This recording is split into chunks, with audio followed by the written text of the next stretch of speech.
Hey guys, tonight we're stepping into the completely unreasonable life of Joan of Arc. So before we enter a world of mud, armour, religious panic, political betrayal, and soldiers making life decisions based on prophecies from a teenager, take a moment to like the video and subscribe, but only if you genuinely enjoy these late-night journeys through history. And let me know down in the comments where you're watching from and what time it is for you tonight. It's always fascinating seeing people from around the world gathering together to relax, while learning about humanity's long history of absolute chaos. Now dim the lights, maybe turn on a fan for that soft background hum, and let's ease into tonight's journey together. The strange thing about Joan of Arc is not simply that she claimed to hear voices. Medieval Europe was already overflowing with visions, miracles, prophecies, cursed objects, holy relics, and deeply exhausted monks seeing divine signs after sleeping approximately 40 minutes per week. If a villager announced that St. Peter had appeared inside a turnip, people would not immediately dismiss it. They would probably form a committee. What made Joan deeply unsettling was how calm, specific, and aggressively confident she sounded about the whole thing. According to Joan's own testimony, the voices first appeared when she was around 13 years old in the village of Domremy. She claimed she was near her father's garden around midday when she suddenly heard a voice accompanied by a bright light. Eventually, she identified the heavenly speakers as Saint Michael, Saint Catherine, and Saint Margaret, which is a very ambitious social circle for someone whose daily responsibilities mostly involved farm work and not dying of medieval diseases. At first, the voices encouraged her to live a good Christian life, fairly normal medieval material. But then the messages escalated dramatically. According to Joan, God personally wanted her to save France, not pray for France, not support France emotionally, save France. This was unfortunate because France, during the 100 Years' War, was essentially a kingdom-sized disaster. English armies controlled major territories. French nobles betrayed each other constantly. Mercenary soldiers wandered around stealing livestock, burning villages, and generally behaving like unemployed raccoons with weapons. Disease spread everywhere. Famine appeared regularly. Nobody trusted anybody. And into this enormous political catastrophe stepped a teenage girl who could not read, could not write, and had absolutely zero military training. Historically speaking, this is not the profile people usually search for while rebuilding a collapsing nation. Yet Joan behaved with a level of certainty that unnerved almost everyone around her. Witnesses later described her as unusually disciplined, serious, and stubborn. She avoided swearing, attended church constantly, and spoke with the confidence of someone who genuinely believed heaven had assigned her homework personally. While other teenagers were probably throwing mud at each other for entertainment, Joan was preparing for divine military intervention. Her parents were understandably alarmed. Her father reportedly feared she would leave home with soldiers and even threatened drastic measures to stop her, which honestly is fair parenting. Most fathers worry about bad friendships or irresponsible behaviour. Joan's father had to worry about his daughter attempting to liberate France, because several saints told her to. Still, Joan refused to back down, and somehow, against all logic, people slowly began listening to her, which was the moment this story stopped sounding improbable and started sounding completely absurd. One of the weirdest things about Joan of Arc is that trained military commanders actually listened to her. Not politely, not symbolically, actually listened. This becomes even stranger when you remember who these men were. Medieval knights and nobles were not famous for humility, cooperation, or emotional stability. These were heavily armed aristocrats raised from childhood to believe they were superior to almost everyone alive. Many had spent years fighting in the 100 Years' War. They wore expensive armour, commanded soldiers, inherited land, and probably considered basic disagreement a valid reason for armed conflict. And suddenly a teenage peasant girl arrived, claiming God had sent her to direct military operations. By all reasonable expectations, this should have lasted about 12 seconds before someone laughed her out of the castle. Instead, something deeply confusing happened. People kept taking her seriously. When Joan first attempted to meet the future King Charles, local officials initially dismissed her, which was sensible. Imagine a tired military commander hearing, "Good afternoon. This farm girl says heaven would like to discuss national strategy." Most people would end that meeting immediately and go drink wine in silence. But Joan refused to leave. She kept insisting that God had sent her to help save France and crown Charles king. Witnesses later described her confidence as unsettling. She did not behave like someone hoping to be believed. She behaved like someone annoyed that everyone else was taking so long to catch up. Eventually, she gained an audience at court. And somehow, instead of humiliating herself in front of powerful nobles, Joan impressed them. Chroniclers described how calmly and confidently she spoke, despite standing among wealthy aristocrats, bishops, and military veterans. This was a girl from a farming village walking into one of the most politically tense courts in Europe, and behaving like she had already scheduled victory for later that week. Even stranger, experienced commanders who initially doubted her slowly began respecting her presence around the army. Soldiers reportedly felt inspired by her confidence and religious devotion. Morale improved dramatically after she arrived, which probably says less about medieval military organisation and more about how catastrophically depressed France had become. And the truly bizarre part was that Joan did not even present herself like a warrior obsessed with glory. She preferred carrying her banner rather than fighting directly. She prayed constantly. She cried over wounded soldiers. She pushed for discipline inside military camps. So somehow, against every medieval social rule imaginable, a teenage farm girl entered a collapsing kingdom and convinced armoured noblemen to follow her into battle. History occasionally feels less like reality and more like someone forgetting to edit the final draft. One of the most famous and suspiciously cinematic stories about Joan of Arc involves her first meeting with the future King Charles of France. And honestly, if this story appeared in a movie, critics would probably call it unrealistic. According to later accounts, when Joan finally arrived at the royal court in Chinon, Charles decided to test her, which was understandable. France at this point was collapsing politically, militarily, financially, and emotionally. The kingdom was essentially being held together by anxiety and candle wax. So naturally, the arrival of a teenage girl claiming divine guidance raised a few concerns. Charles reportedly disguised himself among the nobles gathered in the Great Hall, while placing another man on the throne to confuse her. The idea was simple. If Joan truly had divine guidance, she would identify the real king. If not, everyone could politely conclude that this entire situation had become embarrassing. Now imagine the atmosphere inside that room. Nervous courtiers, suspicious bishops, battle-worn nobles staring at a peasant girl in travel clothes after days of riding across dangerous territory. Everyone waiting to watch this teenager fail publicly so they could return to their usual hobbies of political betrayal and medieval despair. Instead, according to the story, Joan walked directly past the fake king and approached Charles immediately, not hesitantly, not after studying the room carefully. Immediately. Witnesses later claimed she bowed before him and addressed him correctly despite never having seen him before, which caused exactly the kind of uncomfortable silence you would expect when a room full of powerful men suddenly realizes the strange peasant girl might not be bluffing. Historians still debate how accurate this story is. Some believe Joan may have been secretly told what Charles looked like beforehand. Others think the event was exaggerated later for propaganda, which is fair. Medieval chroniclers occasionally treated historical accuracy the same way medieval doctors treated hygiene, as more of a loose suggestion. But even if details changed over time, the core reality remains bizarre.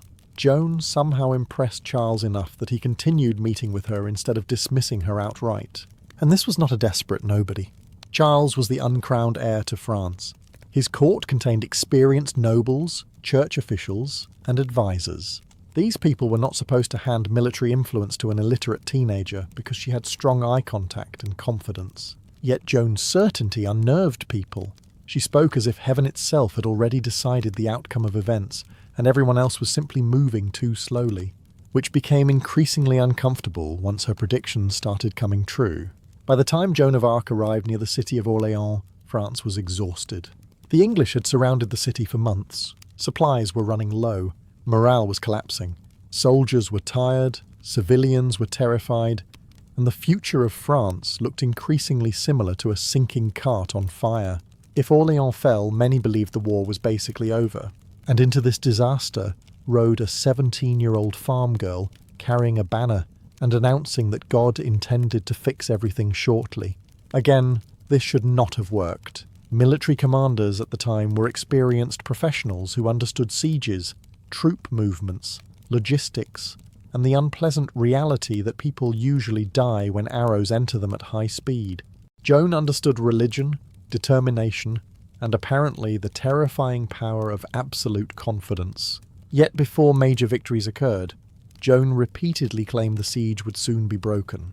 She spoke about victory as if it had already happened, not hopefully, certainty. This deeply unnerved people around her. Imagine being an exhausted French soldier who has spent months watching friends die while food disappears and enemy banners surround the city. Then a teenage girl arrives and basically says, "Good news. Heaven has reviewed the situation." And somehow, morale improved. Witnesses described soldiers becoming energized by Joan's presence. Civilians celebrated her arrival. Commanders who initially doubted her slowly began following her advice more seriously, which probably felt humiliating for older nobles who had spent decades training for warfare only to be outperformed emotionally by a teenager with divine enthusiasm. Even stranger, Joan insisted on aggressive action while many commanders preferred caution. She pushed troops forward repeatedly during attacks against English fortifications. During one assault, she was struck by an arrow in the shoulder or neck area, depending on the account. Most normal people would consider this an excellent opportunity to retire permanently. Joan instead returned later carrying her banner again, which shocked both armies. Medieval medicine at the time was already horrifying enough without voluntarily rejoining combat after emergency arrow removal. Eventually, French forces captured several English positions, and the siege of Orléans was lifted in 1429.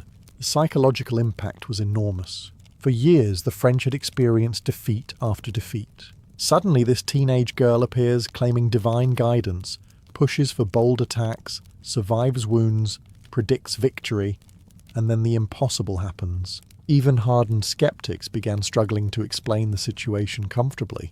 Meanwhile, the English became increasingly disturbed by Joan's existence, because losing battles was one thing.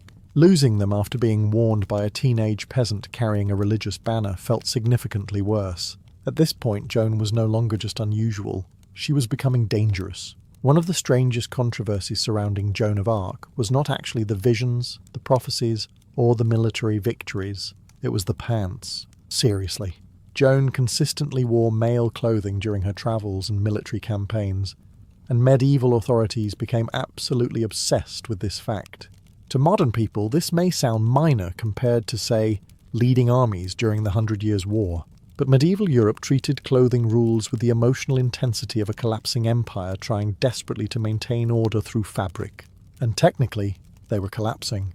Joan wore soldiers' clothing for practical reasons. She travelled long distances through dangerous territory filled with soldiers, mercenaries, thieves, and men who had not bathed voluntarily in years. Male military clothing was safer, sturdier, and easier for riding horses and moving around camps. Her outfit also included tightly fastened garments that made it more difficult for anyone to assault her while sleeping among soldiers, which says unpleasant things about medieval military life, but also explains why Joan refused to stop wearing them. Still, people were scandalized. Not because medieval warfare was horrifying, not because villages were burning constantly, not because Europe had normalized public executions as community entertainment. No, the true crisis was apparently a teenage girl wearing trousers. Church officials repeatedly questioned Joan about her clothing during her trial years later. They treated the issue as evidence of rebellion against divine order. Joan defended herself stubbornly, insisting she wore the clothes because God commanded it and because they protected her. Considering the circumstances, this was one of the most reasonable decisions anyone made during the entire war.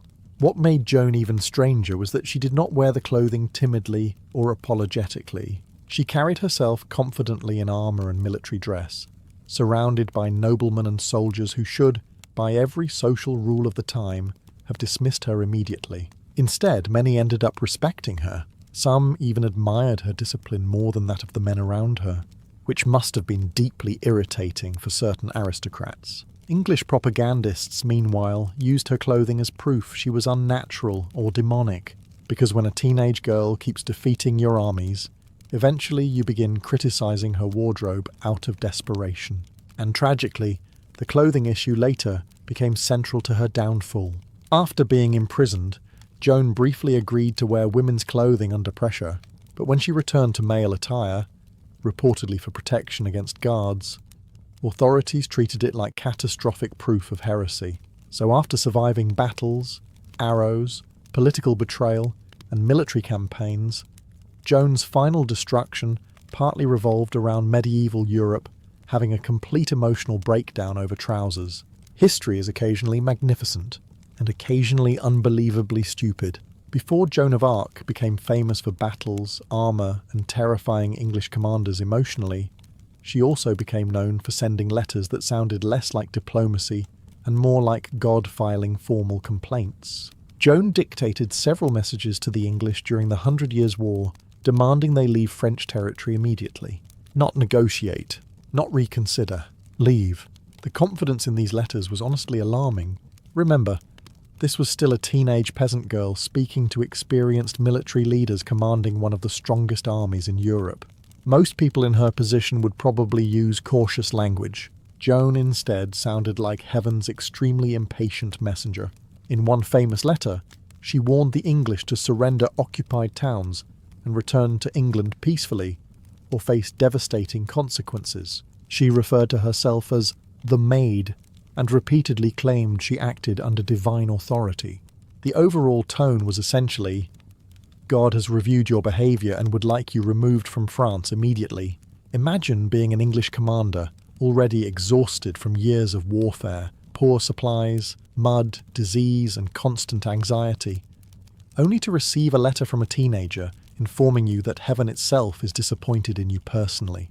English soldiers reportedly mocked her at first. Some laughed at the letters openly, others insulted her and called her names, which felt reasonable right up until French victories started happening. Then the jokes probably became less enthusiastic. One account claims English soldiers shouted insults at Joan from fortifications, and she responded by demanding they surrender before terrible destruction came upon them. Medieval warfare was already stressful enough without adding prophetic teenage intimidation to the schedule. The truly strange part is how seriously some people began taking these warnings after Orléans. Because Joan was not just making vague religious speeches. She repeatedly tied her claims to actual military outcomes, and once victories began stacking together, even skeptical observers became uncomfortable. To the French, Joan increasingly looked chosen by God.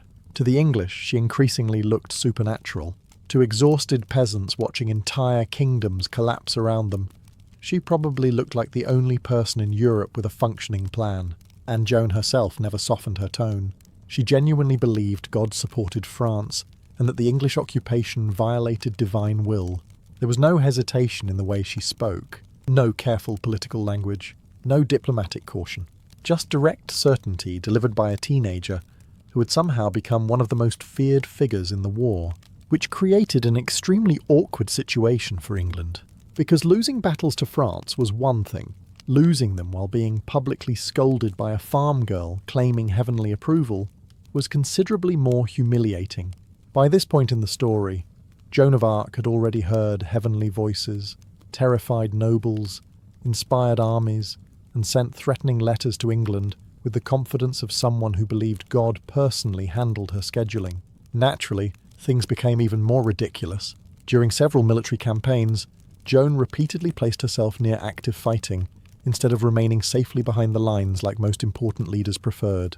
This was incredibly dangerous because medieval warfare was less honourable combat and more industrial-scale confusion involving mud, screaming, and objects flying toward your face unexpectedly.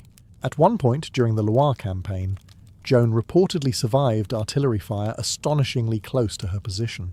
Now medieval cannons were not especially accurate, but they were absolutely capable of turning human beings into unpleasant historical footnotes.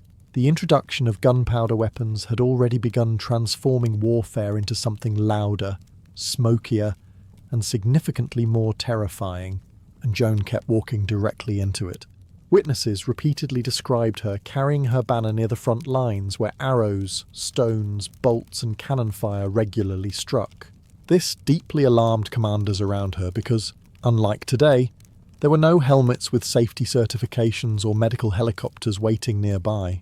Medieval battlefield healthcare mostly consisted of someone removing the damaged limb while praying intensely. What unsettled soldiers was Joan's apparent lack of fear. That does not mean she enjoyed battle. In fact, accounts suggest she hated bloodshed, and often cried over dead or wounded soldiers afterward. But during combat itself, she behaved with frightening determination. Several witnesses later said her courage inspired troops to keep advancing even when attacks seemed hopeless, which sounds heroic, until you remember everyone around her was probably wondering whether this teenager understood basic human mortality at all. One story describes Joan calmly continuing operations despite nearby artillery explosions, terrifying experienced soldiers.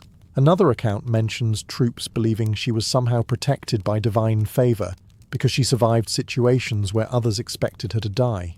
Medieval armies were extremely superstitious already, so watching a teenage girl repeatedly survive frontline combat while predicting victories did not exactly calm anyone down. Meanwhile, English forces became increasingly obsessed with the idea that Joan might be using sorcery or demonic power, which, to be fair, was easier emotionally than admitting their armies kept struggling against a teenager with a banner and terrifying self-confidence. And Joan never acted like a celebrity or conqueror afterward. She still attended mass constantly, prayed obsessively, and insisted her victories came from God rather than herself, which somehow made her even stranger, because medieval Europe understood arrogant military leaders perfectly well.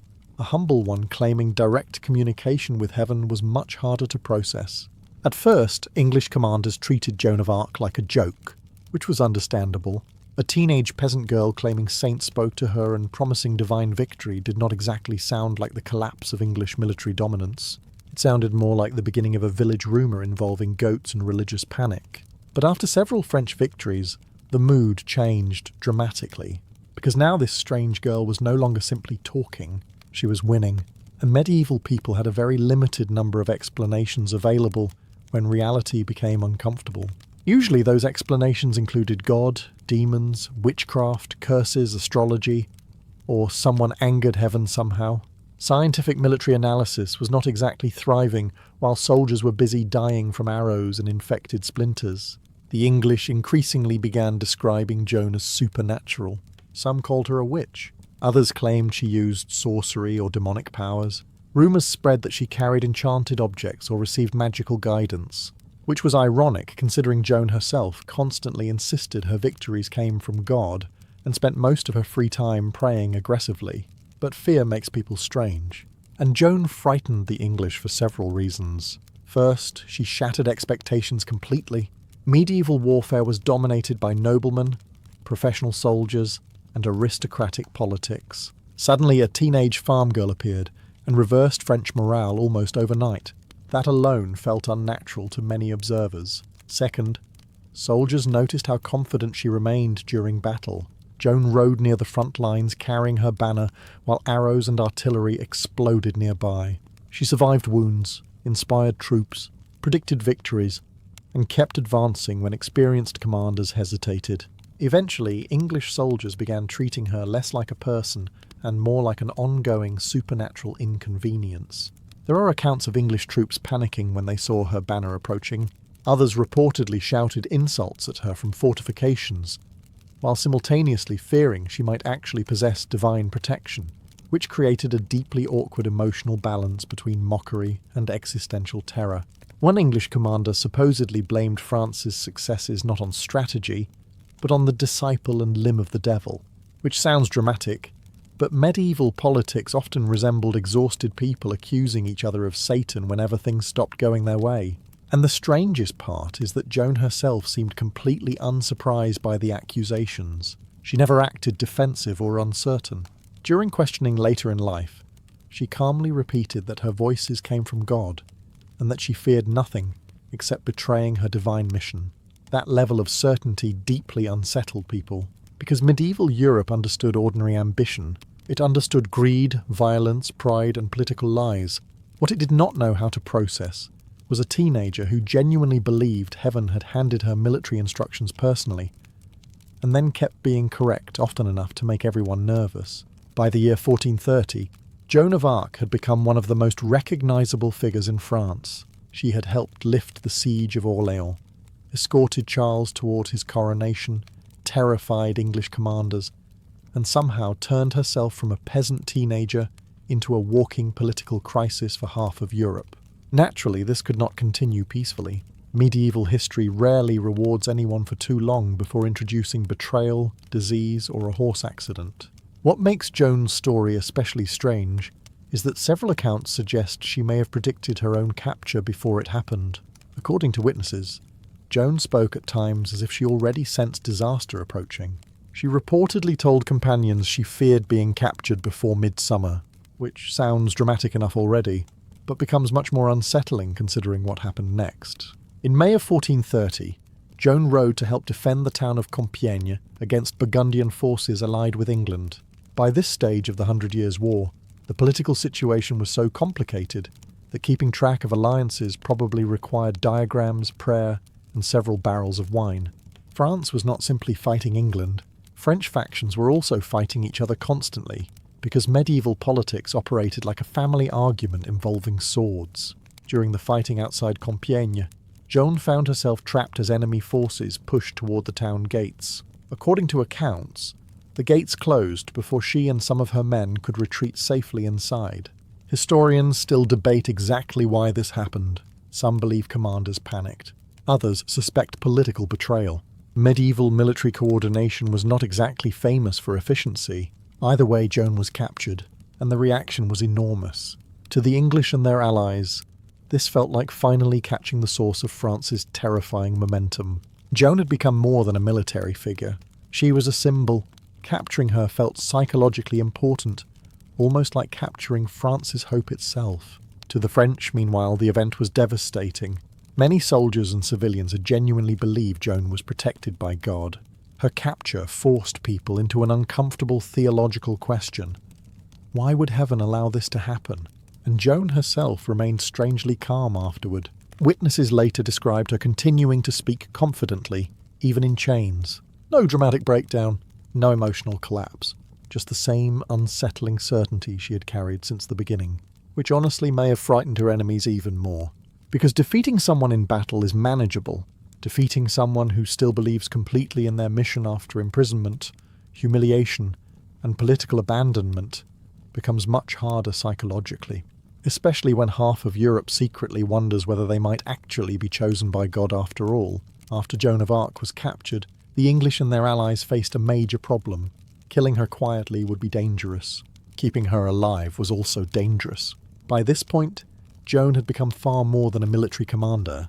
To many French people, she looked divinely chosen. Rumours surrounded her everywhere. Soldiers admired her. Civilians talked about her like a miracle wrapped in armour. If the English simply executed her as a prisoner of war, she might become an even larger symbol afterward. So instead, authorities decided to destroy her reputation first. This led to one of the strangest courtroom dramas in medieval history. Joan was placed on trial for heresy in the city of Rouen.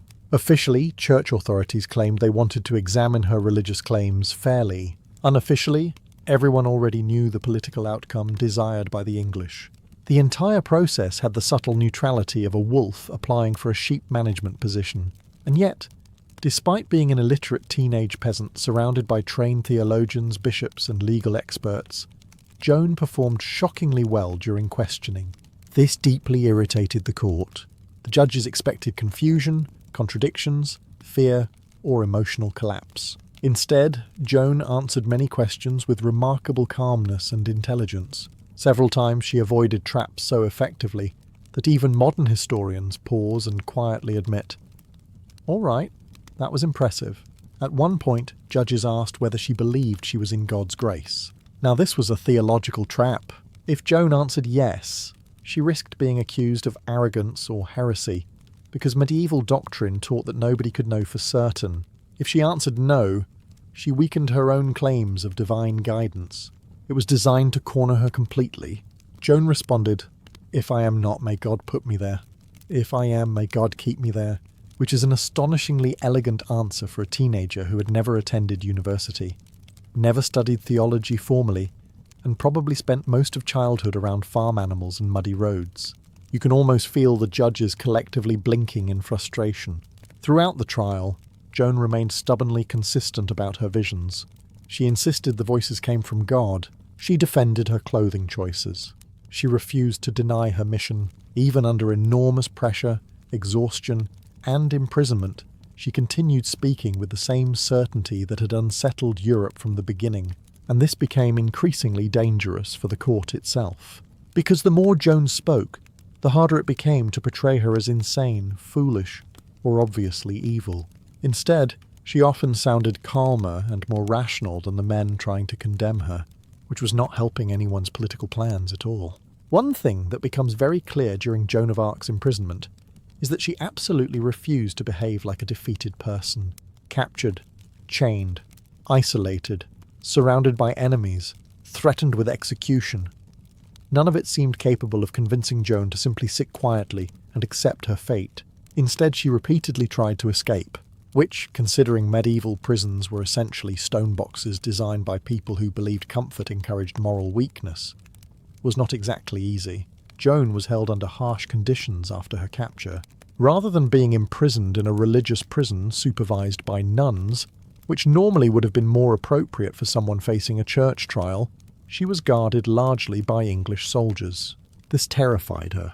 Several accounts suggest she feared assault or mistreatment constantly, which later became one reason she insisted on continuing to wear male clothing for protection.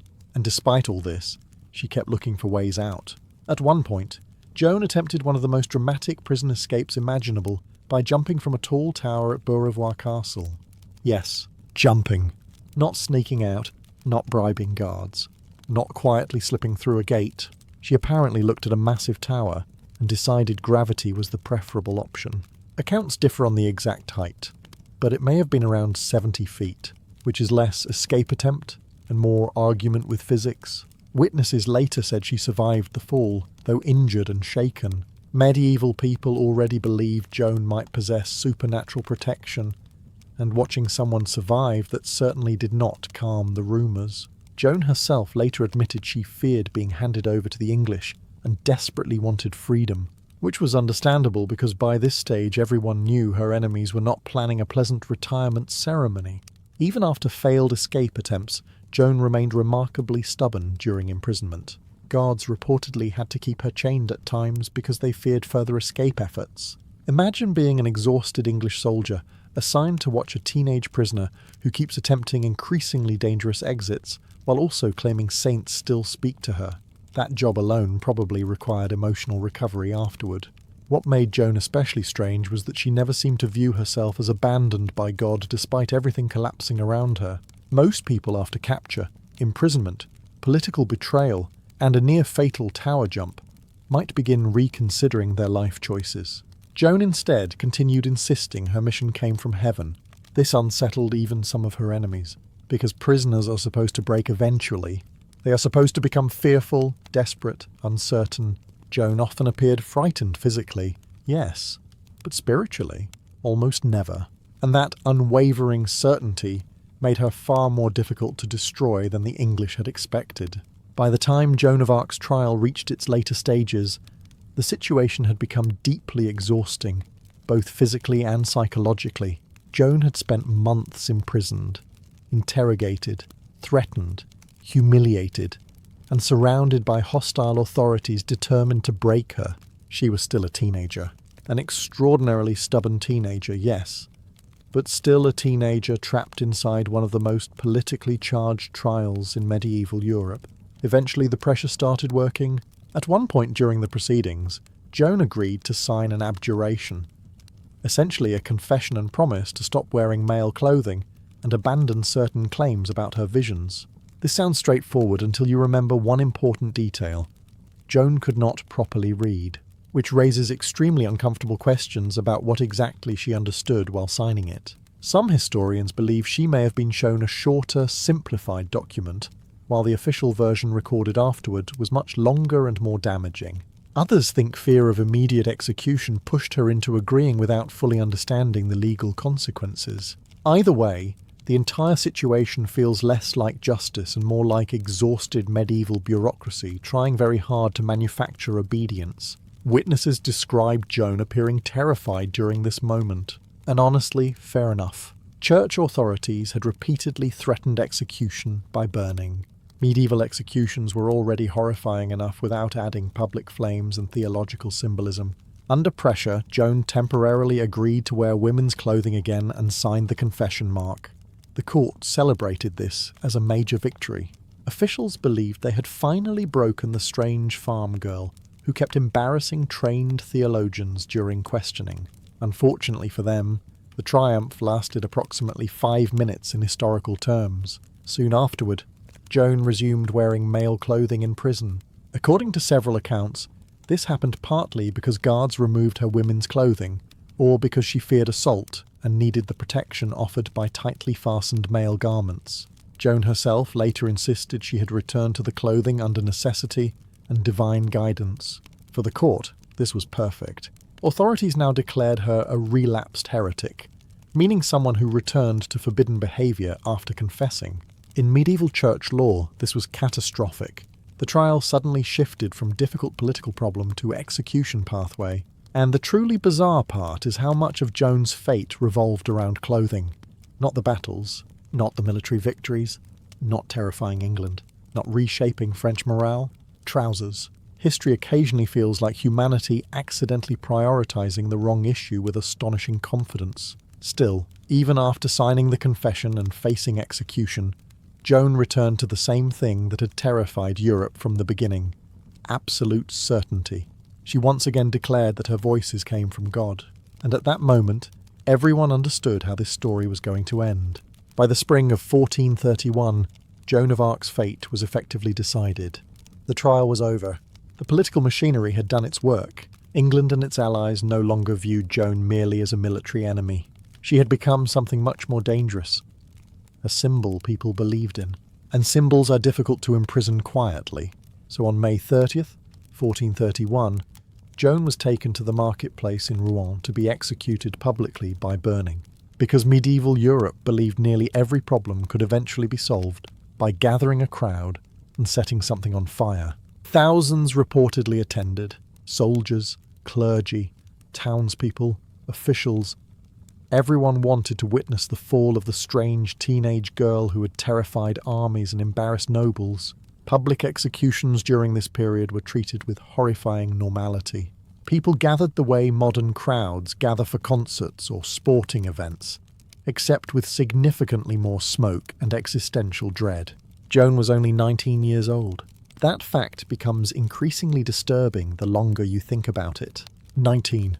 At an age when most modern people are still struggling to answer emails professionally, Joan had already led armies, changed the course of a war, survived battles, endured imprisonment, and become the centre of one of Europe's most famous trials.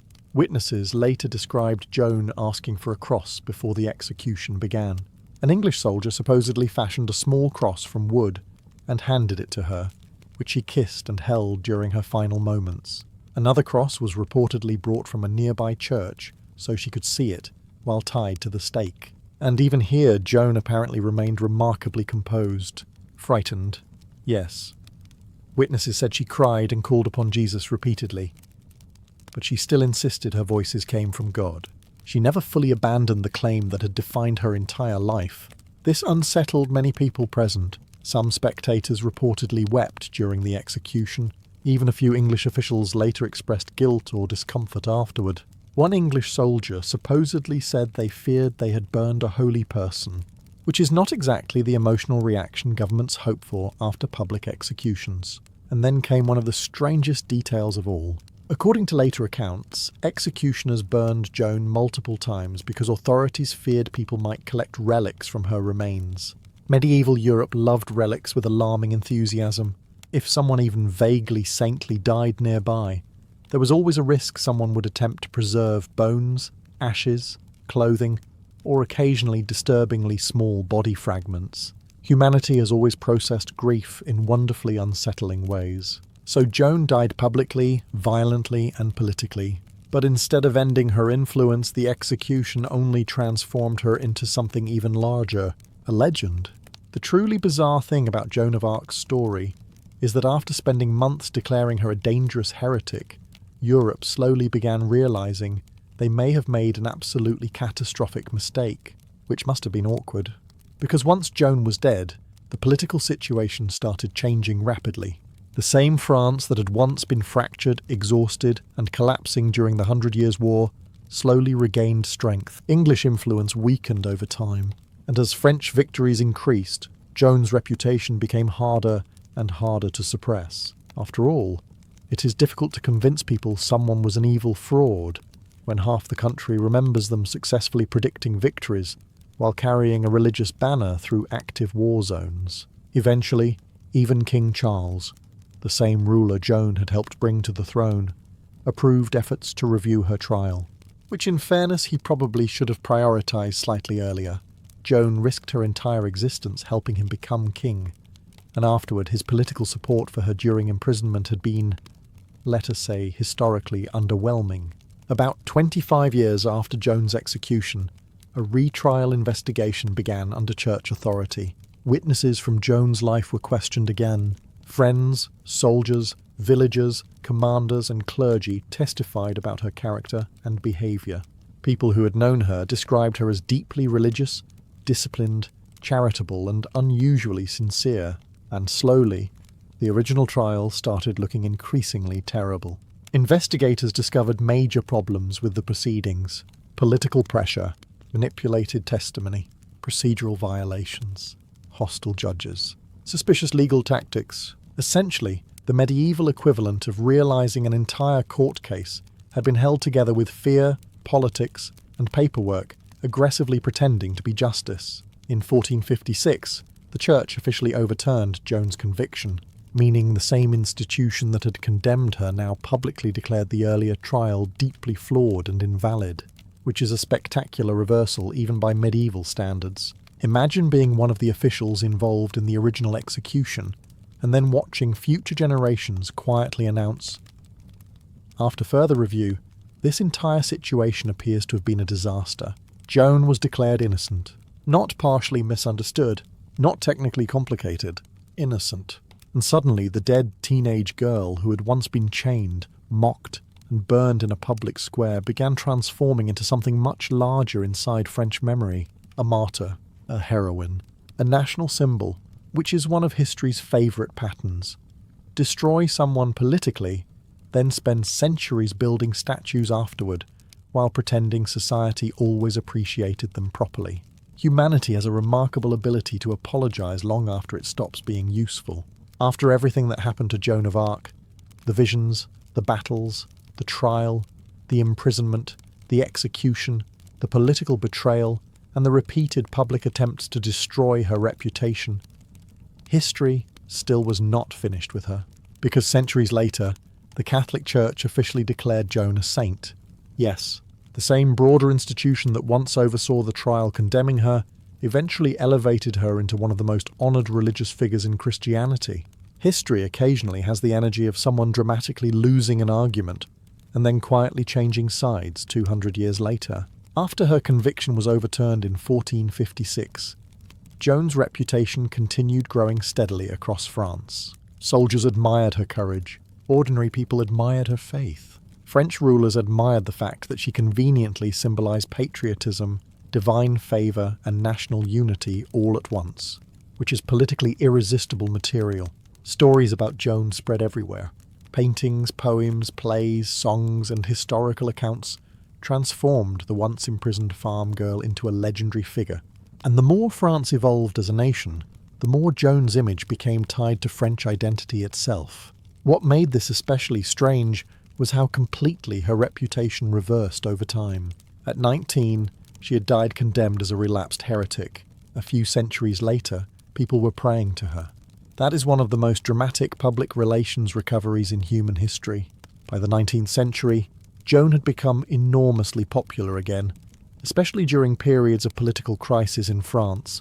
Different groups tried claiming her as their symbol. Monarchists admired her loyalty to the crown.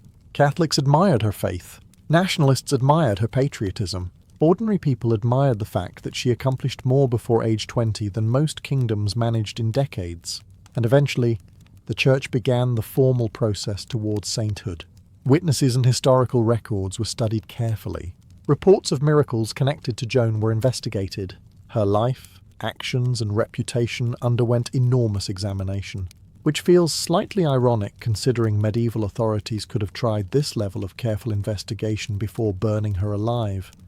But history enjoys dramatic timing. Finally, in 1920, nearly 500 years after her execution, Joan was officially canonized as a saint by the Catholic Church. 5 centuries. Human bureaucracy moves slowly enough already. Eternal bureaucracy apparently prefers to take its time. Today, Joan of Arc remains one of the most famous women in history. A teenage farm girl who claimed saints spoke to her ended up changing a war, terrifying armies, surviving one of history's most infamous trials, and becoming a saint centuries after execution. And honestly, if someone invented this story completely from scratch, people would probably call it unrealistic. Yet somehow, every bizarre part of it really happened. The first sign was usually the sound of horses long before anyone saw the riders themselves. A village somewhere in the Balkans would still be half asleep. Smoke drifted from chimneys. Chickens wandered around with the confidence of tiny emperors. Old men complained about taxes while doing absolutely nothing to improve the situation. Then someone standing near the edge of the road would notice movement in the distance. Ottoman officials were arriving again, and suddenly the entire mood of the village changed. Doors closed. Mothers became nervous. Fathers started pretending their sons were sick, weak, or somehow incapable of lifting a spoon. A miraculous outbreak of fake limping often appeared whenever the recruitment years came around. Human creativity truly shines brightest when empires begin asking questions. The Ottoman Empire called this system the devshirme. Christian boys from villages across Albania, Bosnia, Serbia, Bulgaria, Greece, and other Balkan regions were periodically selected for imperial service. To modernize, it sounds brutal because frankly it was. Families did not volunteer eagerly to hand over their children to a foreign empire famous for conquering cities with cannons the size of apartment buildings. But the reality was more complicated than simple kidnapping. The Ottomans were not searching for random labourers. They wanted the most promising boys they could find. Strong bodies, sharp minds, healthy teeth, calm personalities. The empire intended to turn them into janissaries, administrators, military commanders, or palace officials loyal only to the Sultan himself. In a strange way, this made the process even more unsettling. The officials entered villages carrying records and lists prepared in advance. They already knew roughly how many boys lived there, which families had sons of the right age, and which communities had recently provided recruits. The Ottoman bureaucracy was terrifyingly organized. Medieval Europe often struggled to count its own sheep correctly, while the Ottomans were conducting imperial talent scouting tours through mountain villages. The officers did not simply grab every child they saw. They inspected carefully. Age mattered. Health mattered. Intelligence mattered. Boys who were too young, too old, married, chronically ill, or considered physically weak were rejected immediately. For the families watching nearby, every rejection brought relief. Every approval felt like a funeral that inconveniently refused to wait for the actual death. Once the Ottoman officials arrived, the inspections began almost immediately. There was no dramatic trumpet music, no speeches about destiny. Just tired imperial officers walking through muddy Balkan villages with clipboards, translators, and the cold efficiency of men who had done this hundreds of times before. Somewhere nearby, a chicken screamed for reasons entirely unrelated to politics. Medieval villages were rarely peaceful places. The boys were usually gathered in a central area near the church, market square, or village road. Families stood nearby pretending not to panic. Some mothers cried openly. Others remained silent, which was somehow worse. Fathers tried to appear calm, while silently calculating whether fleeing into the mountains was worth the risk of Ottoman punishment later. Usually it was not. The empire had rules for the devshirme selection process, and the officials followed them carefully. Boys were expected to be Christian, generally between around 8 and 18 years old, though preferences varied by period. Only one son from a family might be taken, especially if the household was poor. Orphaned boys were often avoided because the Ottomans preferred children raised in stable households. Apparently even imperial military systems appreciated good parenting. Certain boys were immediately rejected. Only sons were often spared. So were boys who were already married. Village leaders sometimes attempted creative strategies, including arranging suspiciously fast weddings for 12-year-olds shortly before the Ottoman inspectors arrived. Nothing says happy medieval marriage, quite like a ceremony motivated entirely by fear of imperial recruitment. The officials examined physical appearance carefully. Teeth, posture, height, strength, and overall health mattered enormously. Frail boys were dismissed. Those with visible illnesses or disabilities were excluded. The Empire wanted future soldiers capable of surviving brutal training, endless marching, and campaigns stretching from Hungary to Persia, but physical strength alone was not enough. The Janissaries were elite troops, not random conscripts handed a spear and optimistic last words. Ottoman recruiters also watched behaviour. Boys who seemed intelligent, disciplined, or calm under pressure attracted attention. Loud troublemakers could be ignored. Excessively timid boys might also fail selection. The Empire wanted obedience, endurance, and adaptability. In many villages, local priests quietly watched the process with resentment they could barely conceal. Entire communities understood what was happening. The Ottoman state was taking Christian boys and transforming them into servants of the Empire, and the most unsettling part was that the system often worked remarkably well. Some selected boys would eventually rise higher than the very nobles who once ruled over their villages. Medieval meritocracy, Ottoman edition. Extremely efficient, emotionally horrifying, but efficient. After the first inspections came the physical testing. This was the stage where the Ottoman officials stopped looking at boys as members of families and started evaluating them like future military investments. Somewhere in the distance, a mother was praying. Nearby, an Ottoman officer was checking shoulder width with the emotional warmth of a man examining livestock at a market. The Empire preferred boys who looked capable of enduring hardship for years. Thin mountain children often performed surprisingly well. Life in the Balkans had already prepared many of them for hunger, cold winters, long walks, and the general disappointment of medieval existence. The tests themselves were not organised like modern military obstacle courses. There were no stopwatches or inspirational speeches about teamwork. The officials relied on observation. They watched how boys stood, moved, reacted, and handled pressure. A strong back mattered. Straight posture mattered. Clear eyes mattered. Even hands could be examined carefully. Rough hands suggested farm work and endurance. Boys used to carrying wood, climbing hills, or tending animals often impressed recruiters more than sheltered town children. The Ottomans wanted resilience, not softness. Palace life came later. First came years of training, severe enough to make modern gym influencers burst into tears after 3 afternoons. The officers sometimes asked boys to run short distances or lift objects. They watched breathing carefully. Boys who tired too quickly were rejected. A future Janissary needed stamina above everything else. Ottoman campaigns could involve weeks of marching through mud, snow, mountains, or baking summer heat, while carrying heavy equipment and listening to commanders explain why things would somehow become even harder tomorrow. Dental health was also surprisingly important. A boy with serious dental problems could become a liability during campaigns. Infections killed people constantly in the medieval world. A bad tooth was not an inconvenience. It was a potential funeral with extra screaming. Height could influence selection too, though not always in the way people imagine. Extremely tall boys were not automatically preferred.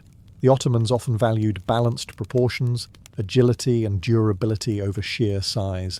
They were building disciplined infantry, not recruiting giants for a travelling circus. Meanwhile, the villagers watched every movement anxiously.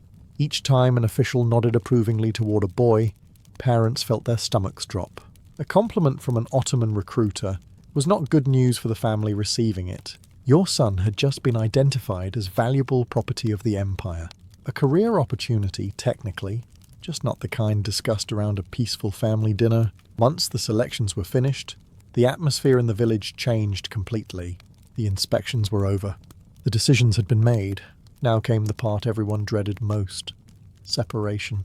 The chosen boys were gathered together under the supervision of Ottoman guards and officials, while families stood nearby trying to absorb what had just happened. Some mothers clung to their sons desperately. Others became strangely quiet, staring at the ground as if refusing to look directly at reality might somehow delay it. Fathers often attempted dignity. though medieval dignity usually collapsed after the second crying child. The boys themselves reacted differently. Some were terrified, others looked confused. A few even seemed curious about the strange empire that had suddenly entered their village and declared them valuable. Children adapt quickly to shocking situations. History unfortunately gave them plenty of practice. The Ottoman officials, meanwhile, remained disciplined and methodical. This was administrative work to them. Important administrative work, certainly, but still routine. They recorded names, ages, villages, and physical descriptions carefully.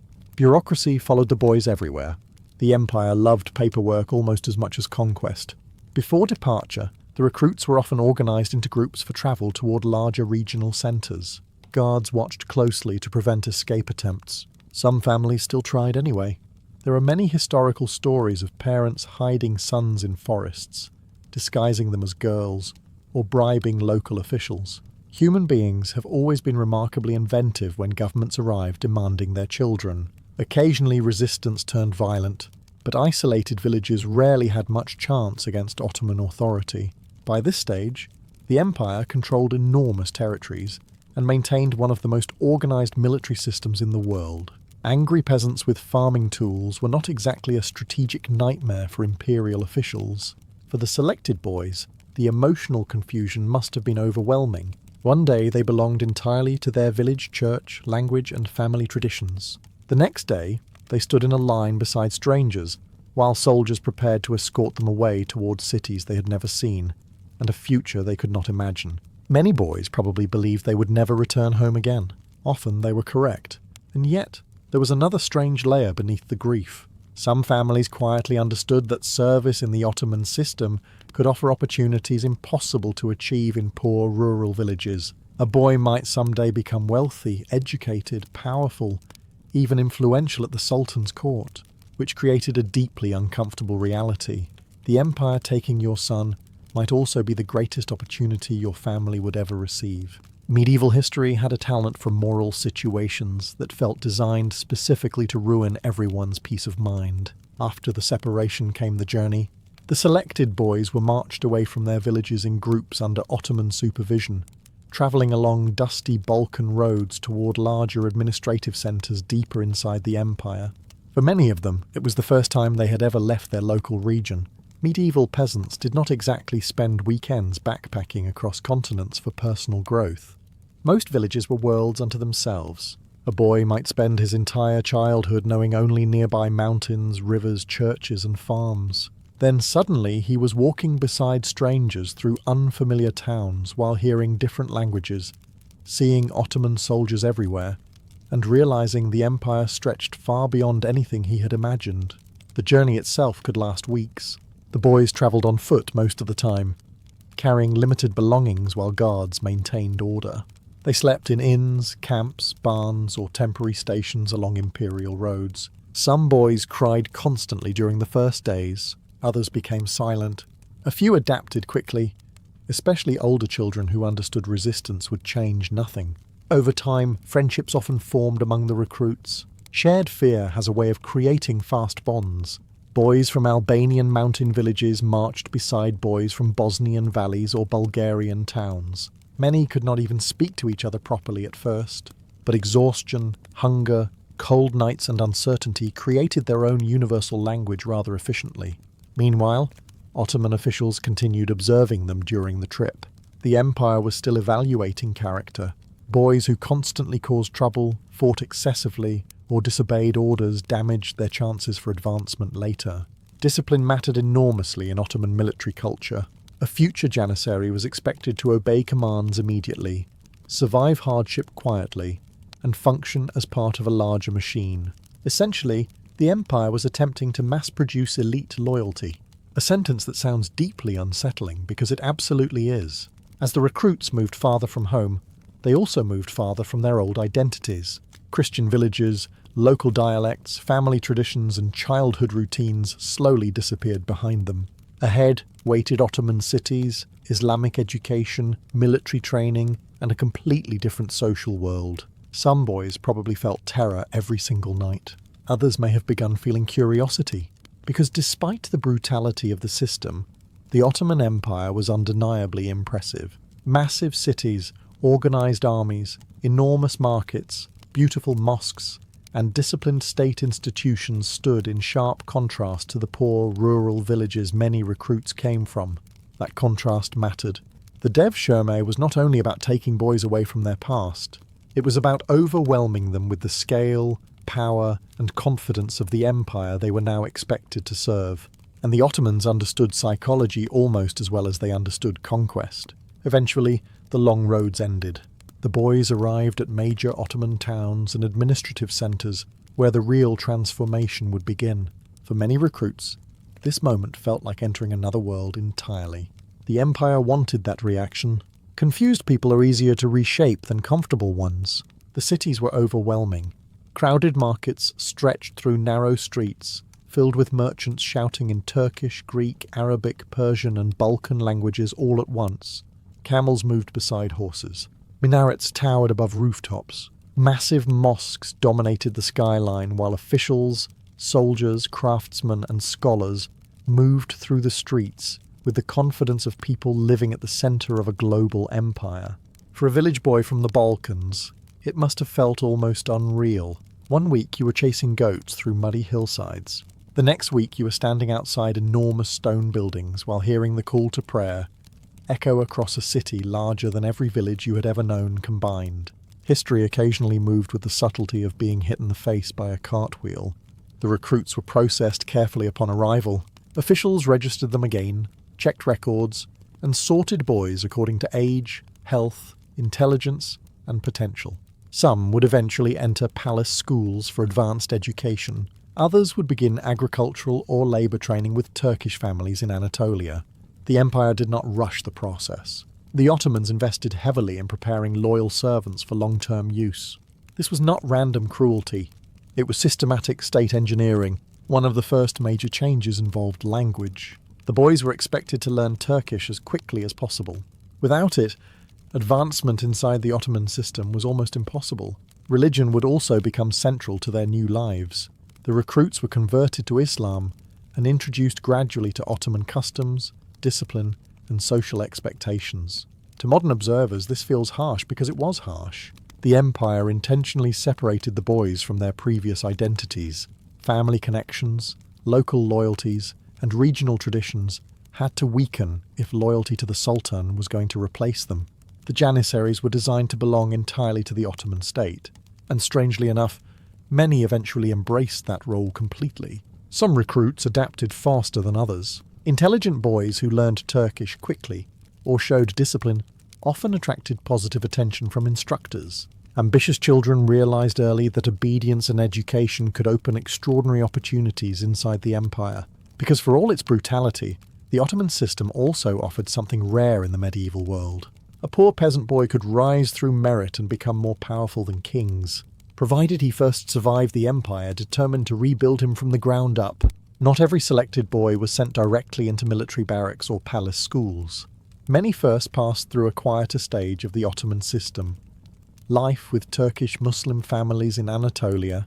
On paper, this was meant to help the recruits learn the language, religion, customs, and daily rhythms of Ottoman society before formal Janissary training began. In reality, it was also a carefully designed process of cultural replacement. The boys were scattered across villages and farms far from their original homes. Distance mattered.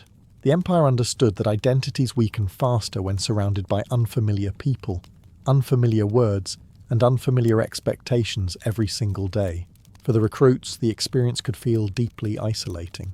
Most arrived barely understanding Turkish. Suddenly they were expected to live among strangers, follow Islamic customs, work daily tasks, and adapt quickly or risk punishment. Medieval childhood was not famous for offering emotional support seminars and healing workshops by candlelight.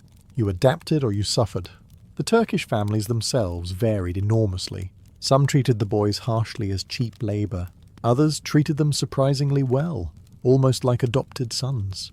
Historical records describe both cruelty and kindness, because human beings, unfortunately, refused to become historically consistent for the convenience of documentaries. The recruits worked constantly. They helped in fields, carried water, chopped wood, tended animals, repaired tools, and learned ordinary village labour. At the same time, they absorbed the Ottoman language naturally through daily conversation. Prayer routines, clothing styles, eating habits, and social behavior slowly became familiar. And slowly the transformation began working. A Balkan Christian boy who had once spoken only Albanian, Serbian, Greek, or Bulgarian now started thinking in Turkish phrases. He learned Islamic prayers. He learned Ottoman manners.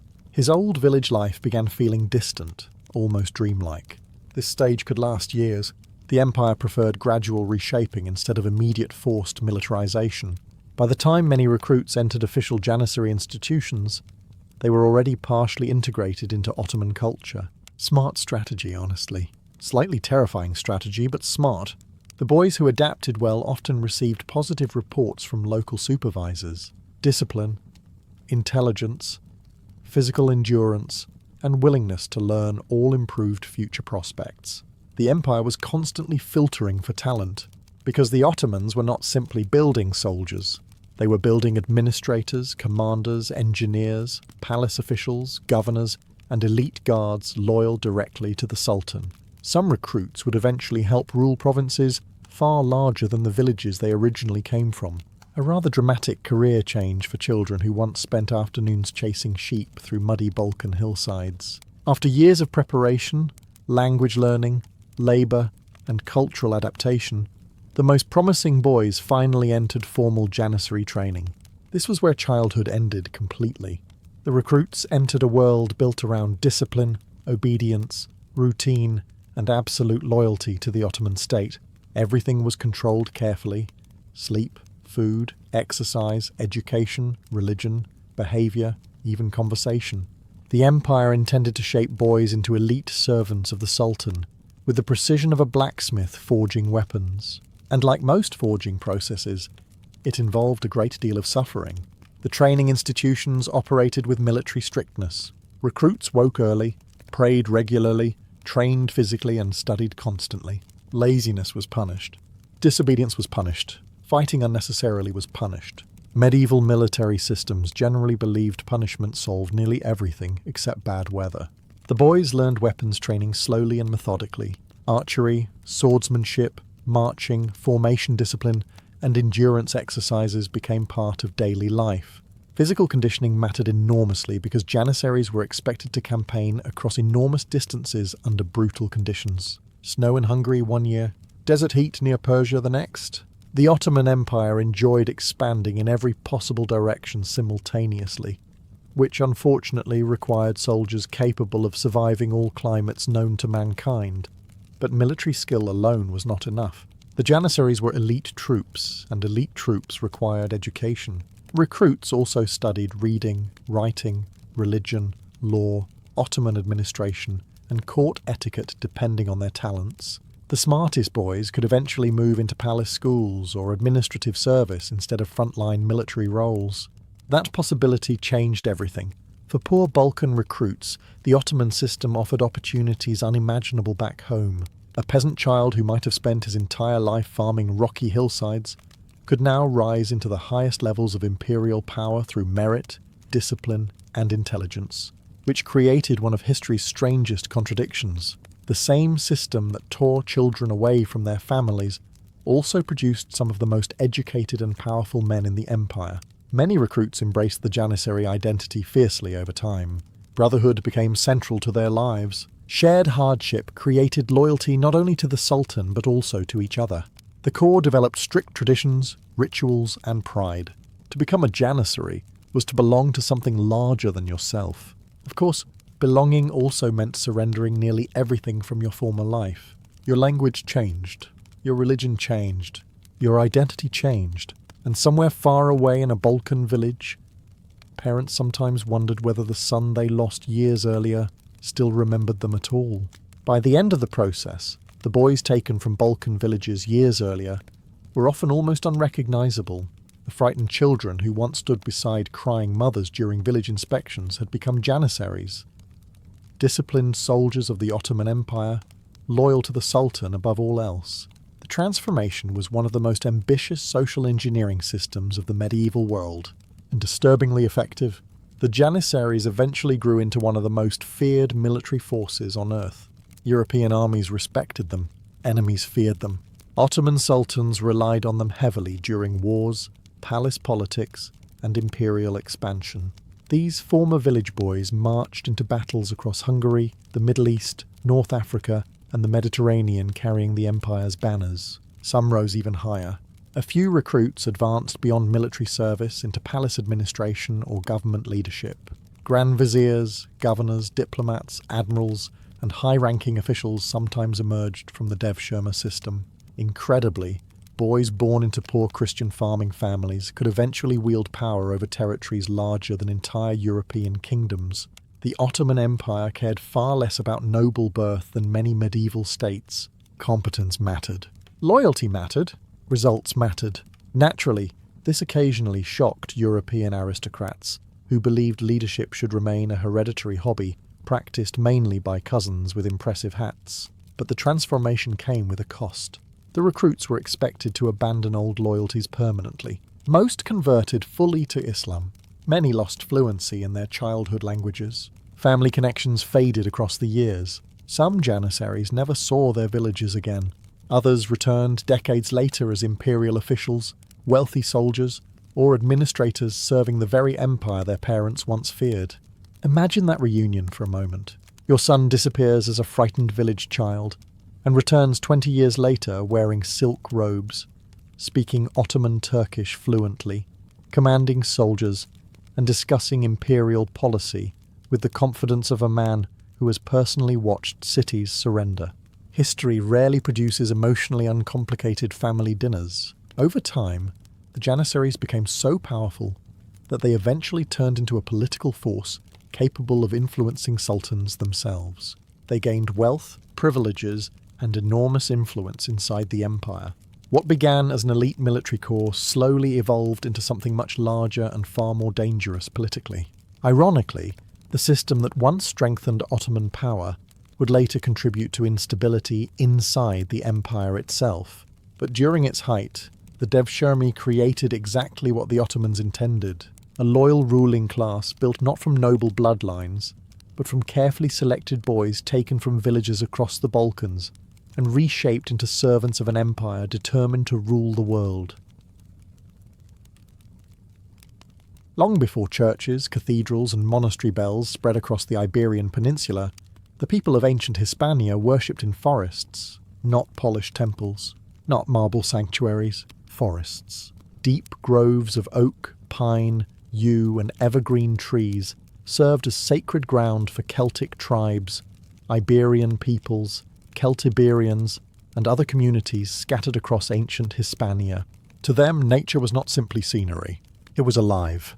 Rivers carried spirits, mountains watched over tribes, storms revealed the moods of gods, and certain groves were believed to hold divine power so ancient that even speaking too loudly inside them felt dangerous. Honestly, if you walked into a silent forest at night lit only by firelight and distant chanting, you would probably start respecting the trees too.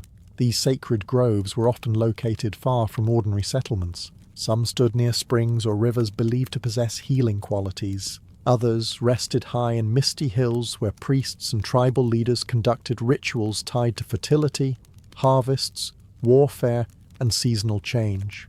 The locations themselves mattered deeply. A sacred grove was not chosen randomly because someone thought, "This patch of trees has excellent spiritual branding potential." The gods were believed to already live there.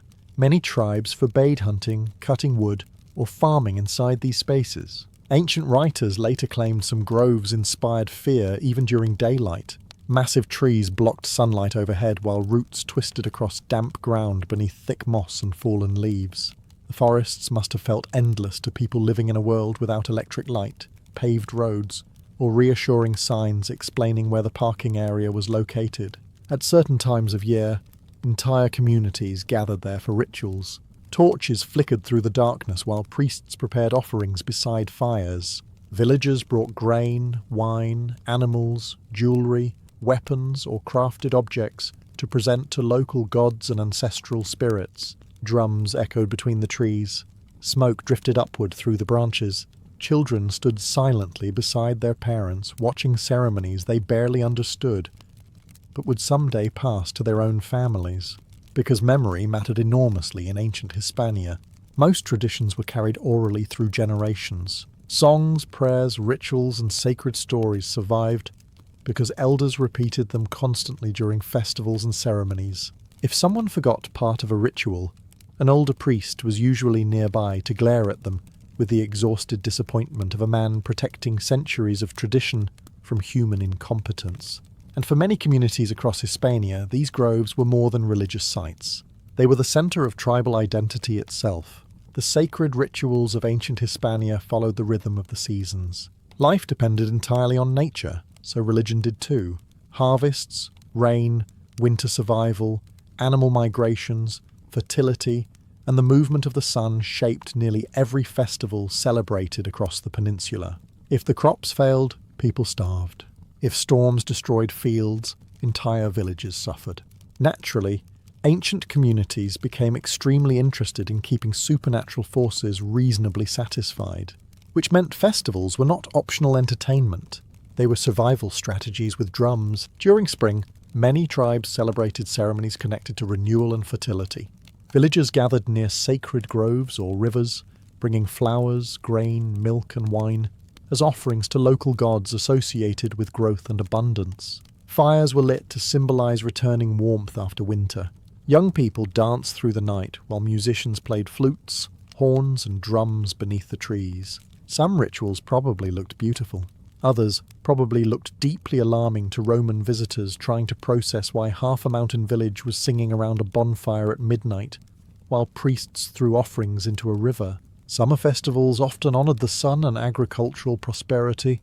In farming regions, ceremonies were held before harvests began, asking the gods for protection over crops and livestock. Large communal feasts followed sacrifices, with entire tribes gathering to eat roasted meat, drink fermented beverages, and exchange stories, songs, and alliances. Religion and politics blended together constantly. A tribal leader proving generosity during a sacred feast strengthened his authority just as much as winning battles. Nothing improved your reputation in the ancient world quite like feeding several hundred people while claiming divine approval at the same time. Kings and priests discovered this strategy very early, and humanity unfortunately never stopped using it. Autumn rituals carried a darker atmosphere. As the days shortened and cold approached, ceremonies focused on death, ancestors, and the uncertain future of winter. Fires again became important symbols. Some communities believed the boundary between worlds weakened during certain nights of the year, allowing ancestral spirits to move closer to the living. Families left food offerings outside homes or near sacred spaces to honour the dead. Then came winter, the hardest season in ancient Hispania. Food became scarcer. Storms isolated villages. Illness spread easily. Midwinter festivals therefore centred around endurance, purification, and the hope that light would eventually return. Huge fires illuminated the darkness, while rituals asked the gods to guide communities safely into another year. And somewhere in every village stood at least one exhausted priest desperately hoping nobody forgot the sacred chants halfway through the ceremony. Because ancient religion depended heavily on memory. And memory, unfortunately, has always been one of humanity's least reliable skills. The rituals of ancient Hispania almost always involved offerings. You did not simply ask the gods for protection, rain, fertile fields, healthy children, or victory in battle, and then walk away empty-handed. Divine relationships, much like modern bureaucracy, required constant payments to function smoothly. The offerings varied from tribe to tribe across Hispania, but the purpose remained similar. Maintain balance between the human world and the supernatural one. Food was among the most common gifts. Grain, bread, milk, honey, olive oil, fruits and wine were placed near sacred groves, rivers, caves or stone altars. During harvest festivals, communities sometimes offered the first crops of the season before consuming any themselves. The logic was simple enough. Offend the gods, and next year everyone starves together in spiritual unity. Animal sacrifices were also widespread. Sheep, goats, pigs, cattle, and occasionally horses were sacrificed during major ceremonies. Priests performed rituals carefully while villagers gathered nearby, watching in silence. Parts of the animal might be burned for the gods, while the rest became part of a communal feast afterward. Ancient religion and public barbecue often existed dangerously close together. Some offerings carried deep symbolic meaning. Weapons were frequently dedicated to war gods or river spirits after battles. Archaeologists have discovered swords, spears, helmets, and shields deliberately bent or broken before being placed into lakes, rivers, or sacred pits. The weapons were not discarded accidentally. They were being surrendered permanently to divine powers, which must have been painful considering how expensive ancient weapons were. Imagine spending months forging a sword only to throw it into a swamp because the gods helped your tribe survive another war. Spiritual devotion occasionally demanded truly aggressive financial decisions. Jewellery and precious objects were also offered during important rituals. Gold bracelets, silver ornaments, beads, and decorated ceramics have been discovered in sacred sites across the Iberian Peninsula. Some families likely donated treasured possessions during times of crisis, hoping the gods would reward sacrifice with protection or prosperity. Human offerings may have existed too in certain regions and periods, though the evidence remains debated. Ancient Roman writers loved describing barbarian rituals in dramatic detail, partly because Romans deeply enjoyed portraying other cultures as horrifying, while casually hosting gladiator fights for public entertainment. Historical irony rarely travels alone. Still, sacred rituals in Hispania clearly carried enormous emotional power. People believed the gods watched storms, crops, rivers, wars, births and deaths constantly. Offerings were not symbolic gestures to them.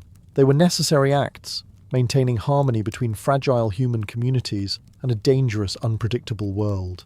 And in fairness, when your entire village depends on whether rain arrives at the correct time, suddenly leaving gifts for supernatural forest spirits starts sounding surprisingly reasonable.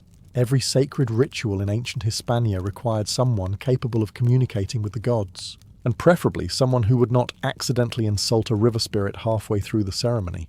The spiritual leaders of ancient Hispania varied across different tribes and regions, but they held enormous authority within their communities. Some acted as priests overseeing sacrifices and seasonal festivals. Others served as healers, diviners, guardians of sacred traditions, or interpreters of omens. Religion was woven into daily life so completely that spiritual leadership often blended with political power. A respected priest could influence entire tribes. Many sacred leaders operated within groves, caves, mountain shrines, or isolated ritual spaces believed to possess divine energy. Ancient writers later described some Hispano-Celtic priests as deeply connected to nature, astronomy, and ancestral traditions. They memorized prayers, myths, ceremonial rules, and sacred chants passed down orally for generations, which required an impressive memory considering ancient rituals apparently involved endless chanting, symbolism, offerings, fire ceremonies, and enough complex traditions to give modern event planners immediate psychological collapse. The priests themselves often stood apart socially. Some wore ceremonial clothing decorated with animal skins, jewellery, bronze ornaments, or symbolic markings.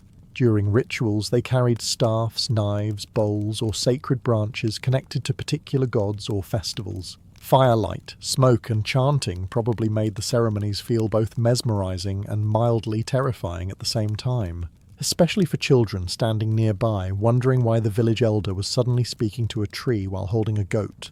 Divination played an important role too. Spiritual leaders attempted to interpret signs from nature, animal behavior, dreams, celestial events, or sacrificial rituals. The flight of birds, unusual storms, eclipses, or strange animal movements could all be interpreted as messages from divine forces. In uncertain times, communities desperately wanted reassurance that the gods had not completely abandoned them. Unfortunately, the gods rarely provided written clarification. Some priests also acted as judges or advisors during disputes between families and tribes. Since religion governed social life so heavily, spiritual authority naturally extended into law, politics, and warfare. Before battles, leaders often consulted priests for blessings or omens. A favourable sign could strengthen morale dramatically. An unfavourable one could spread panic through an entire settlement before anyone even picked up a spear. And honestly, Ancient armies were already nervous enough without a priest announcing that the sacred chickens were behaving concerningly that morning. Women may also have held spiritual roles in certain regions of Hispania, especially in rituals connected to fertility, healing, or ancestral worship. While evidence remains incomplete, ancient societies often relied heavily on female ritual knowledge passed quietly through families over generations. Because in the end, sacred traditions survived not through buildings or written books alone. They survived through people who remembered them. Not all sacred places in ancient Hispania stood beneath trees. Some were hidden underground. Across the Iberian Peninsula, rivers, springs, lakes, and caves held enormous spiritual importance for ancient communities. Water especially was believed to carry divine power. It healed, purified, nourished crops, and sustained life itself. Naturally, people assumed supernatural forces lived inside it, which honestly feels less irrational after you survive 3 months of drought and suddenly discover a fresh spring in the middle of dry hills. Sacred springs became pilgrimage sites where villagers left offerings to local gods and spirits. Archaeologists have discovered coins, jewellery, pottery, weapons, and small carved figures deposited into water across ancient Hispania. Many objects were placed deliberately into rivers or pools as gifts for divine beings, connected to healing, fertility, or protection. The offerings were not random acts. People believed these places served as gateways between worlds. A river was not just water flowing downhill.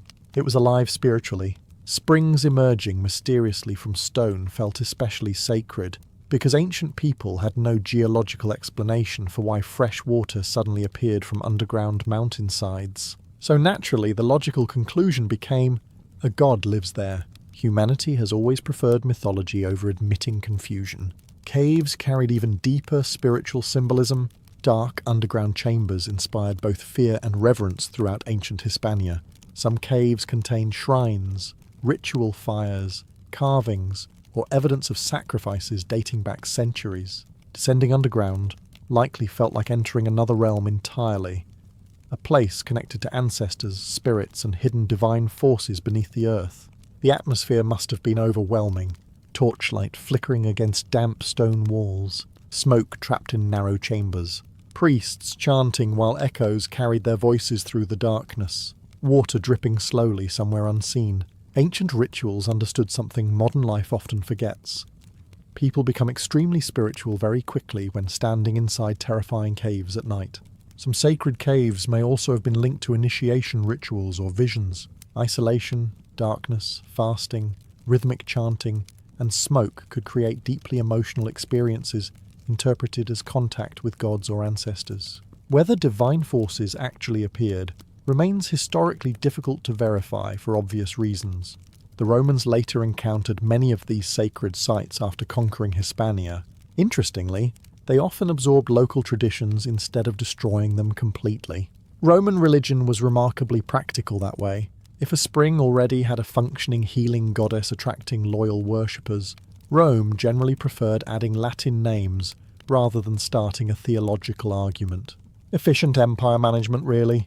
And through centuries of conquest and cultural change, many sacred rivers, caves, and springs remained spiritually important long after the original tribes themselves had disappeared. Among the sacred rituals of ancient Hispania, fire held a special power. It warmed homes, protected villages from darkness, cooked food, hardened metal, and frightened wild animals away from settlements. But it also carried spiritual meaning far beyond survival. Fire was believed to purify, protect, and connect the human world with divine forces, which made ancient festivals significantly more dramatic after sunset. During seasonal ceremonies, enormous bonfires were lit near sacred groves, hilltops, and tribal gathering places. Entire communities assembled around the flames, while priests led chants and offerings beneath the night sky. Sparks rose into the darkness, while drums echoed across valleys and forests. Some rituals lasted until dawn. Fire festivals were especially important during seasonal transitions. At the beginning of summer, communities lit ceremonial fires to bless crops, livestock, and families for the months ahead. During winter ceremonies, flames symbolized endurance and the return of light during the darkest period of the year. People genuinely feared winter in ancient Hispania. Modern people experience winter by complaining about traffic while holding coffee inside heated buildings. Ancient villagers experienced winter by wondering whether everyone would survive until spring.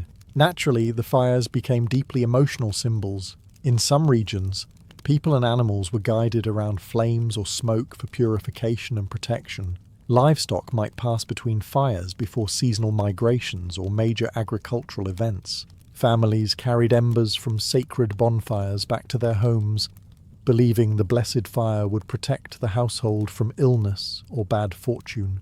And honestly, carrying magical fire home probably felt comforting when half your village believed invisible spirits lived in forests and rivers nearby. Night ceremonies carried a mysterious atmosphere. The darkness itself became part of the ritual experience. Torches illuminated faces while shadows moved through trees and smoke drifted overhead.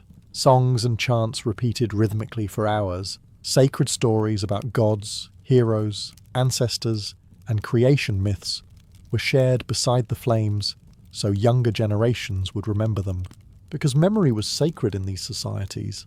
Without written religious books, traditions survived through repetition.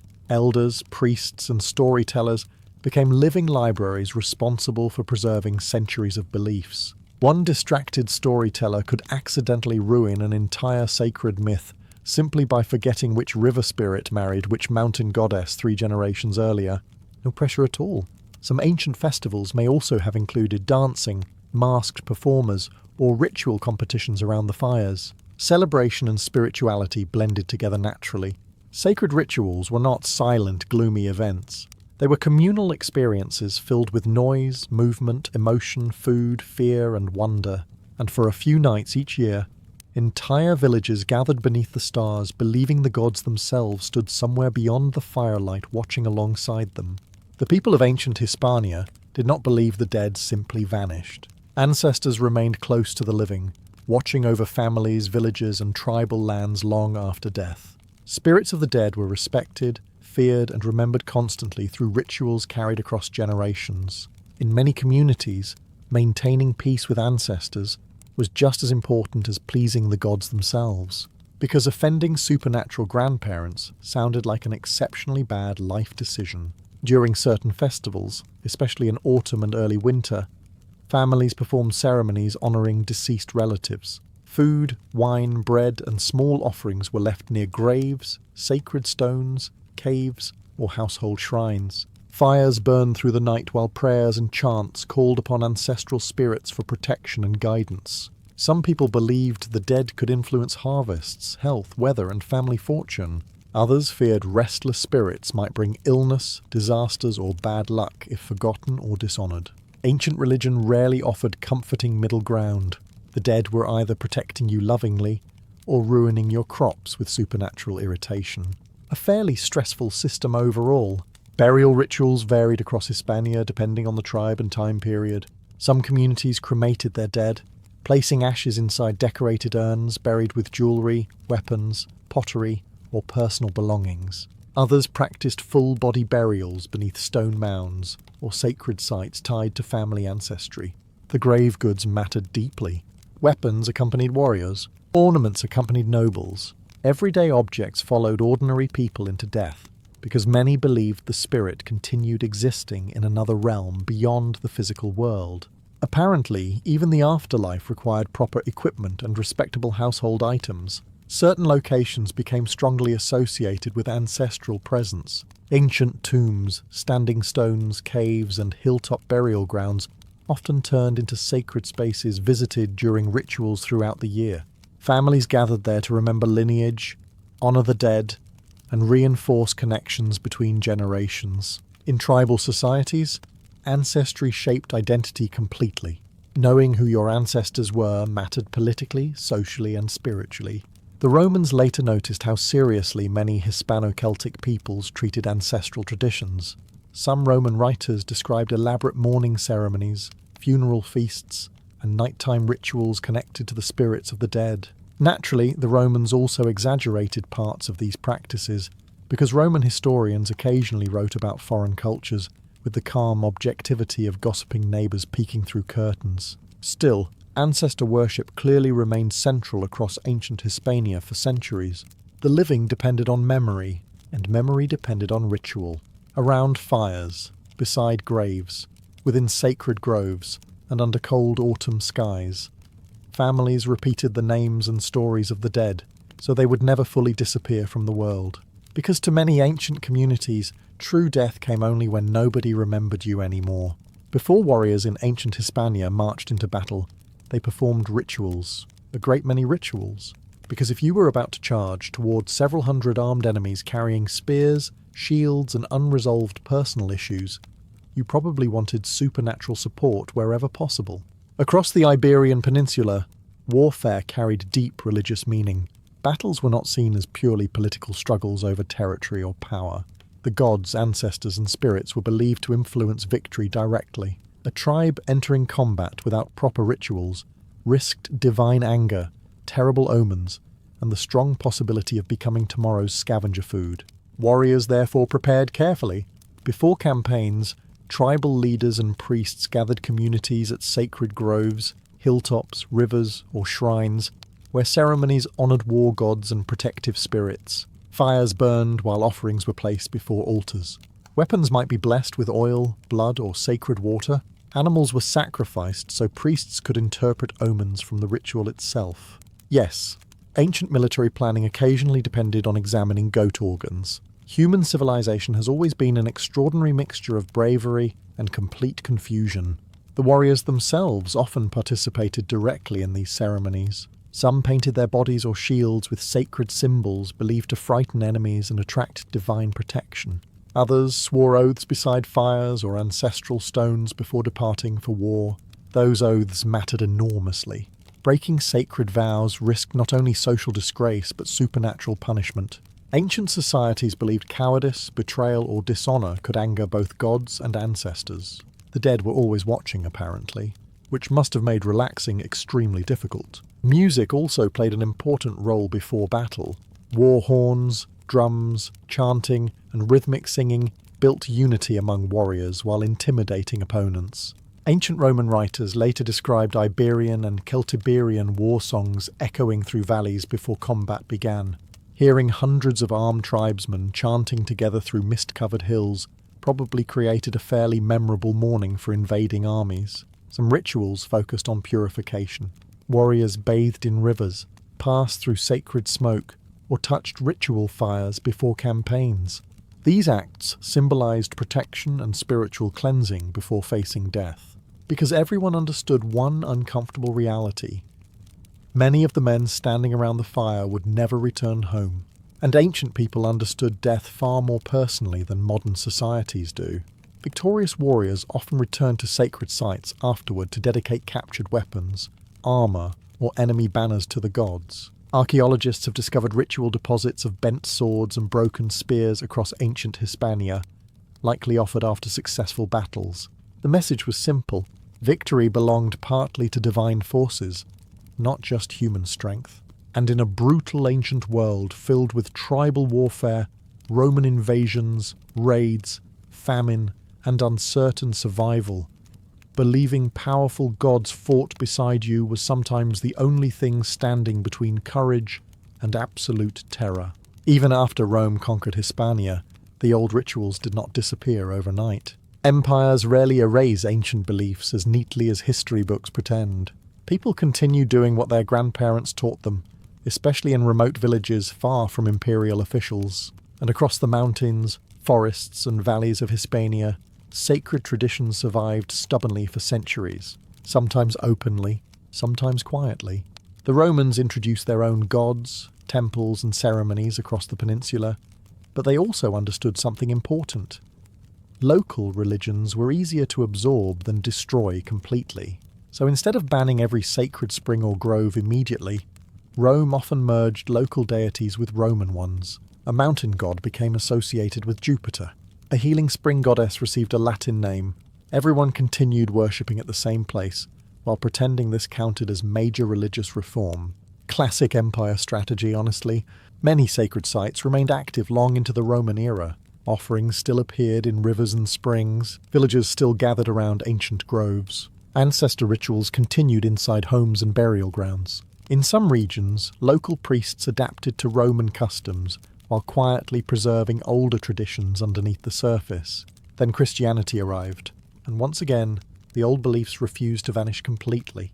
Churches were often built directly on top of sacred pagan sites. Holy wells replaced sacred springs. Christian festivals absorbed older seasonal celebrations tied to fire, harvests, and winter rituals. In many villages, ancient customs survived disguised beneath new religious language. Human beings are remarkably resistant to abandoning traditions involving bonfires and communal feasts. Some rural communities in Spain and Portugal continued performing seasonal fire ceremonies well into the medieval period. Certain mountain festivals, processions, and fertility customs may carry echoes of rituals far older than Christianity itself. Even modern folk traditions involving fires, dancing, sacred waters, or seasonal celebrations sometimes preserve fragments of ancient Hispania, hidden beneath centuries of cultural change. The sacred landscapes endured too.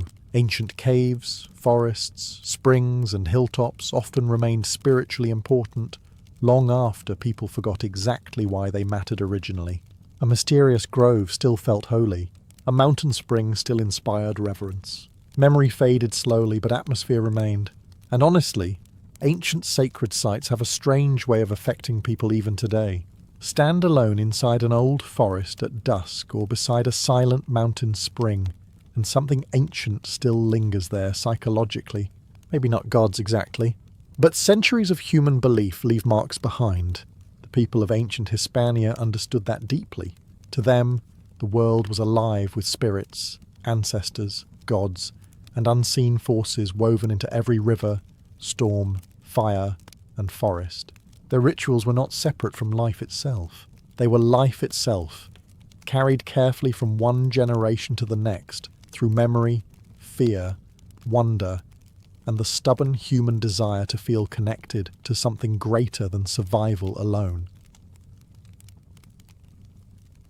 The first sight of Tenochtitlan must have felt impossible. As Spanish conquistadors marched into the Valley of Mexico in the early 16th century, they expected another conquered settlement, maybe a fortified town, a few temples, crowded streets, and nervous locals preparing tribute.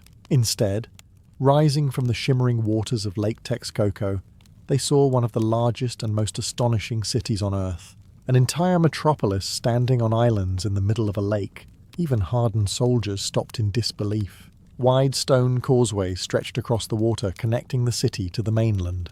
Canoes moved endlessly through canals carrying vegetables, flowers, pottery, firewood, fish, and passengers between districts. White temples and palaces reflected sunlight across the lake, while thousands of people crowded roads, bridges, markets, and waterways.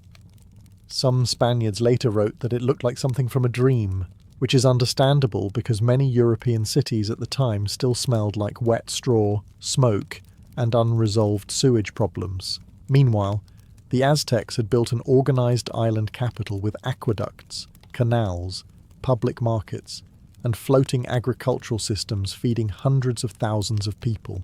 History occasionally humiliates assumptions very efficiently. Tenochtitlan stood at the center of the Aztec Empire. Founded by the Mexica people in the 14th century, after, according to legend, they saw an eagle perched on a cactus devouring a serpent. They interpreted the sign as divine instruction to build their city there. Most civilizations receive practical advice from geography. The Aztecs received symbolic wildlife encounters, and somehow it worked brilliantly. The city expanded across artificial islands and reclaimed land built carefully within the lake. Engineers constructed dikes to control flooding and separate fresh water from salt water. Bridges crossed canals, while roads divided neighborhoods filled with homes, workshops, shrines, schools, and marketplaces. Everything moved constantly. Porters carried goods through crowded streets. Priests climbed temple staircases. Noblemen travelled beneath colourful feathered cloaks while merchants shouted prices beside the canals. The noise alone must have been overwhelming. Bird calls echoed over the water. Market vendors bargained loudly. Canoe paddles slapped against canals. Drums sounded from temple complexes in the distance, while smoke from cooking fires drifted through the city air. mixed with the smell of maize, flowers, incense, fish, sweat, and lake water. And towering above everything stood the sacred ceremonial centre of Tenochtitlan. Massive pyramids rose into the sky at the heart of the city, reminding everyone exactly who ruled this astonishing place. The gods, the priests, and the empire powerful enough to build a city on a lake and convince hundreds of thousands of people to live there successfully. One of the most remarkable parts of Tenochtitlan floated directly on the water. The Aztecs called them chinampas, artificial agricultural islands built across the shallow edges of Lake Texcoco. To Spanish observers, they looked almost magical.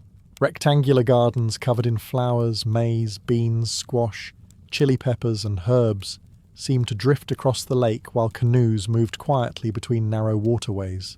In reality, the system was an engineering masterpiece. The Aztecs created the chinampas by driving wooden stakes into shallow lake beds and weaving branches between them to form barriers. Mud, reeds, vegetation, and lake sediment were piled inside until fertile artificial islands emerged above the water. Trees were planted along the edges to stabilize the soil and prevent erosion. And somehow, this entire system fed one of the largest cities in the world. Meanwhile, many European farmers were still staring angrily at muddy fields, hoping the weather would eventually stop ruining everything. The chinampas were incredibly productive because the soil remained moist year-round and nutrient-rich lake mud was constantly added. Farmers could harvest multiple crops annually. Canoes allowed produce to move quickly into the city markets every single day. Fresh vegetables, flowers, fruits, and medicinal plants flowed continuously toward Tenochtitlan's enormous population.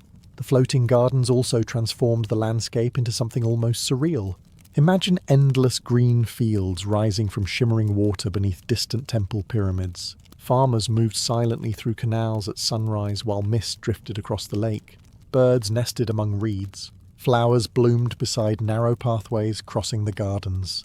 The entire environment blended urban life and agriculture together in ways that stunned foreign visitors. Daily life on the chinampas began early.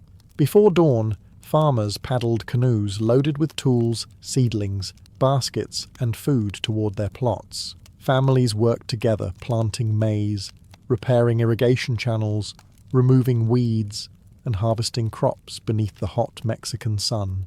Children learned farming skills young because ancient societies generally considered childhood the perfect time to introduce exhausting labor responsibilities. Character building, apparently.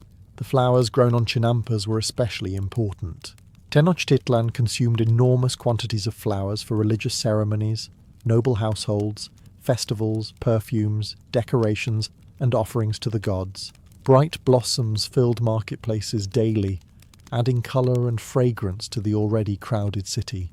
And despite the beauty of the floating gardens, they represented something very practical at their core: survival. A giant island capital could not exist without constant food production. The chinampas allowed the Aztecs to sustain an enormous urban population surrounded by water. They were not decorative luxuries. They were the foundation holding the city together. Without them, Tenochtitlan would have struggled to survive. With them, it became one of the greatest cities in the ancient Americas. If the floating gardens fed Tenochtitlan, the markets kept it alive.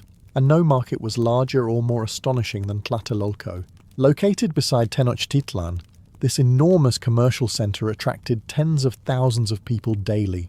Spanish conquistadors who entered the market later admitted they had never seen anything comparable in Europe. Not in Spain, not in Italy, not anywhere.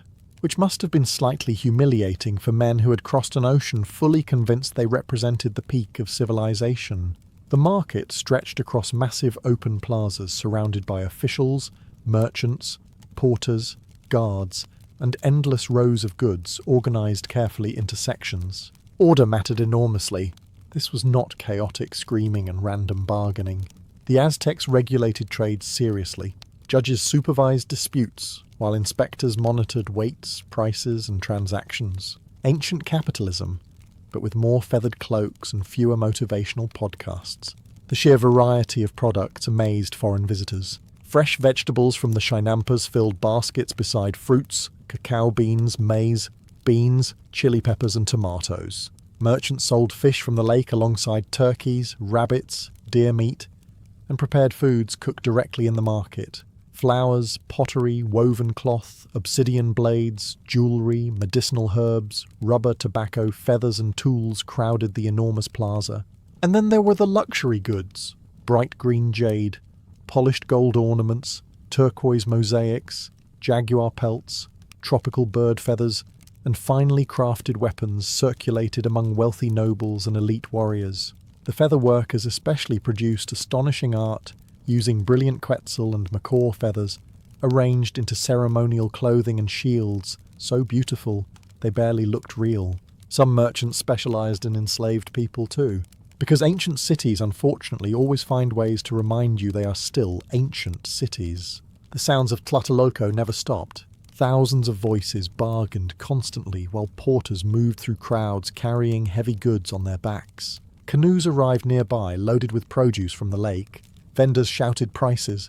Priests passed through the plaza collecting supplies for temples. Noblemen inspected luxury items while ordinary families searched for daily necessities. The smells were just as intense. Fresh tortillas, roasted meat, flowers, fish, spices, sweat, lake water, smoke, and crowded humanity mixed together beneath the hot sun. Somewhere nearby, someone was absolutely getting cheated in a negotiation over beans. Human history maintains consistency in small ways. For the Aztecs, the market represented more than trade. It was the beating heart of the city itself. Every road, canal, farm, workshop and tribute system flowing through the empire eventually connected back to places like Tlatelolco, where the wealth and power of Tenochtitlan became visible every single day. In Tenochtitlan, people did not simply walk everywhere. They paddled. The Aztec capital was filled with canals running through neighborhoods, marketplaces, farming districts, and ceremonial areas like watery streets crossing the city. Canoes moved constantly from sunrise until deep into the night carrying people, food, construction materials, flowers, animals, tribute goods, and every other object required to keep a giant island capital functioning. Imagine Venice if Venice had more maize, more priests, and significantly greater concern about appeasing war gods. For many residents, canoes were part of ordinary daily life. Merchants transported vegetables from the Chinampas into city markets before dawn. Families travelled between districts across narrow waterways. Porters loaded boats with pottery, wood, textiles, and food supplies, while fishermen moved quietly through the lake searching for fish, frogs, and water birds. The canals made transportation efficient in a city surrounded by water. Roads and bridges still existed, especially across the major causeways connecting Tenochtitlan to the mainland. But the waterways carried enormous amounts of traffic every day. Some canals ran directly beside homes and marketplaces, creating neighbourhoods where boats drifted past constantly beneath wooden bridges crowded with pedestrians. The city never truly became silent.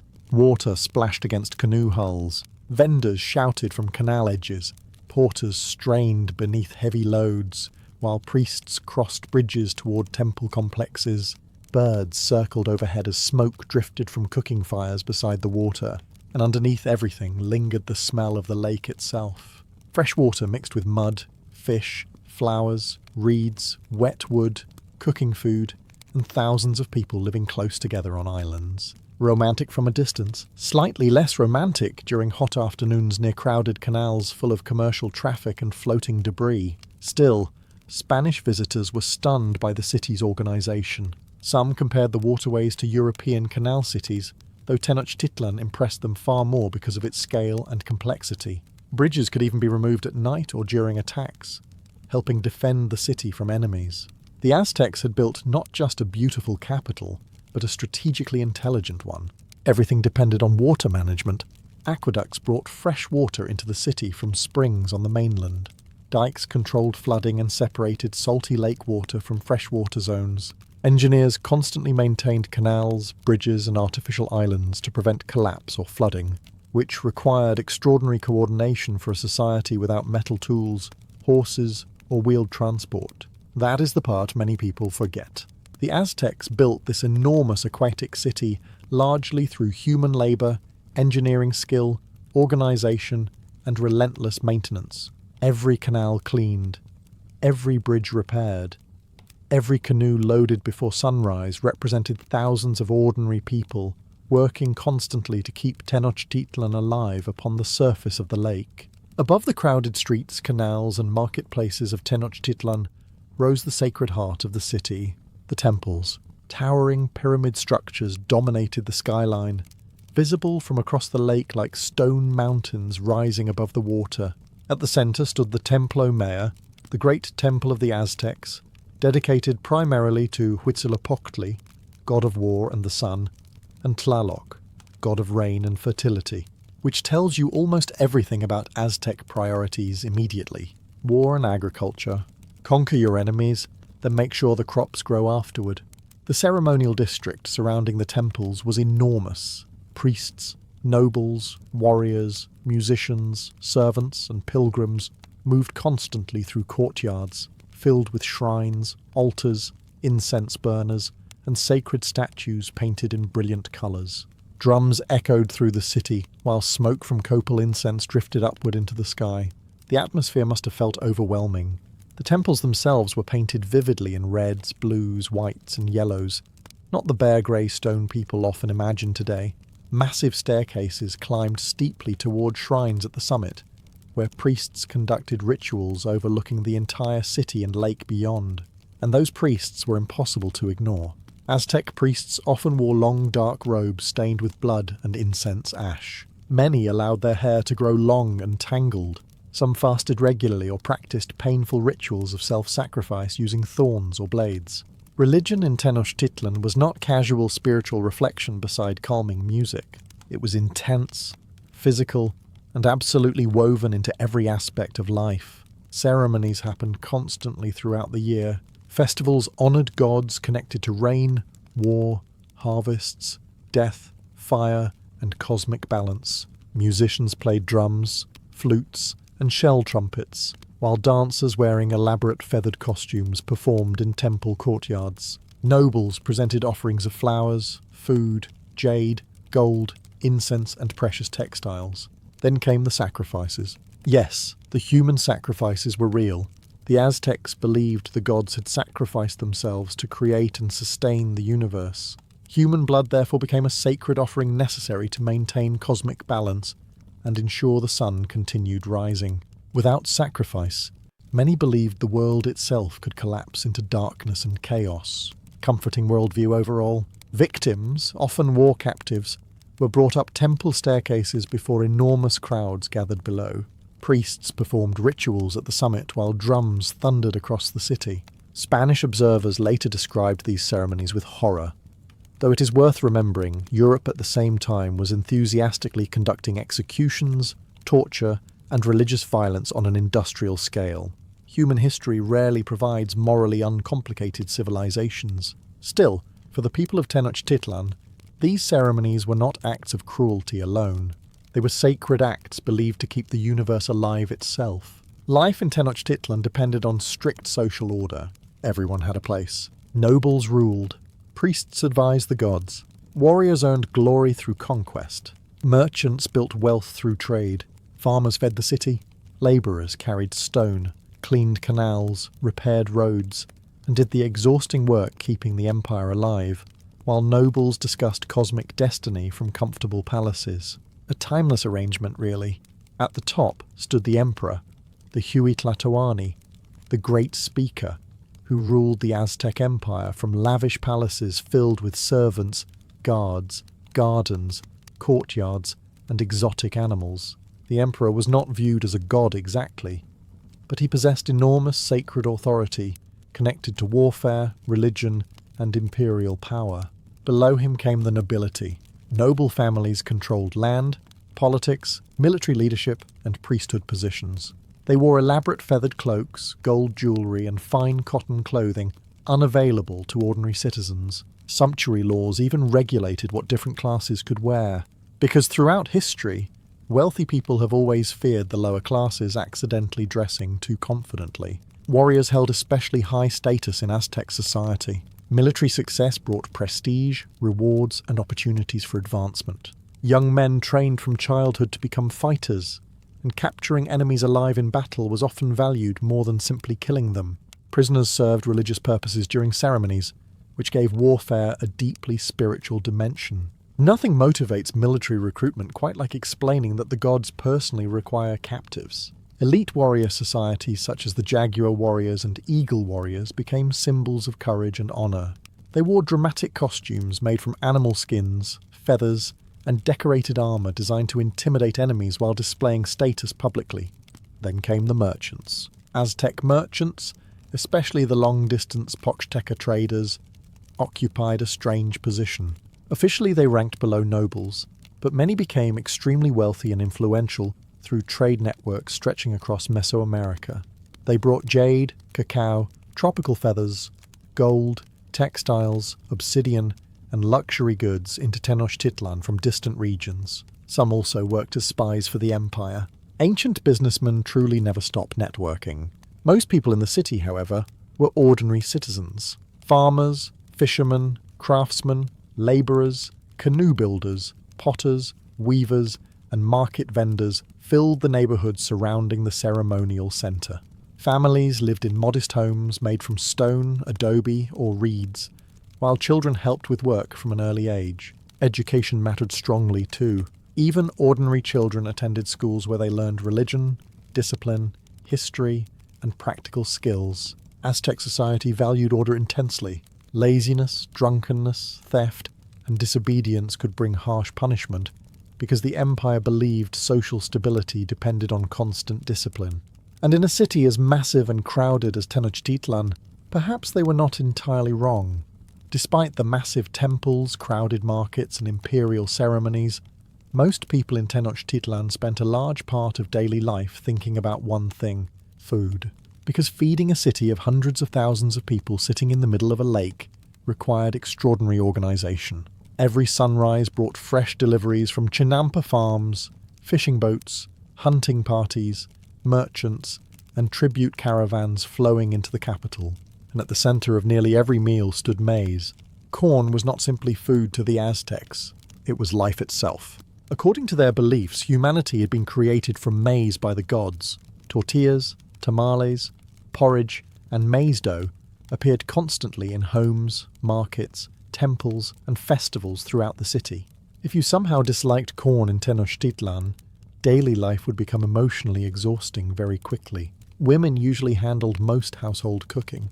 Before dawn, many families were already awake, grinding maize on stone matates to prepare dough for the day's meals. The sound of grinding stones echoed through neighborhoods each morning while smoke rose from cooking fires across the city. Meals for ordinary citizens were often simple but surprisingly nutritious.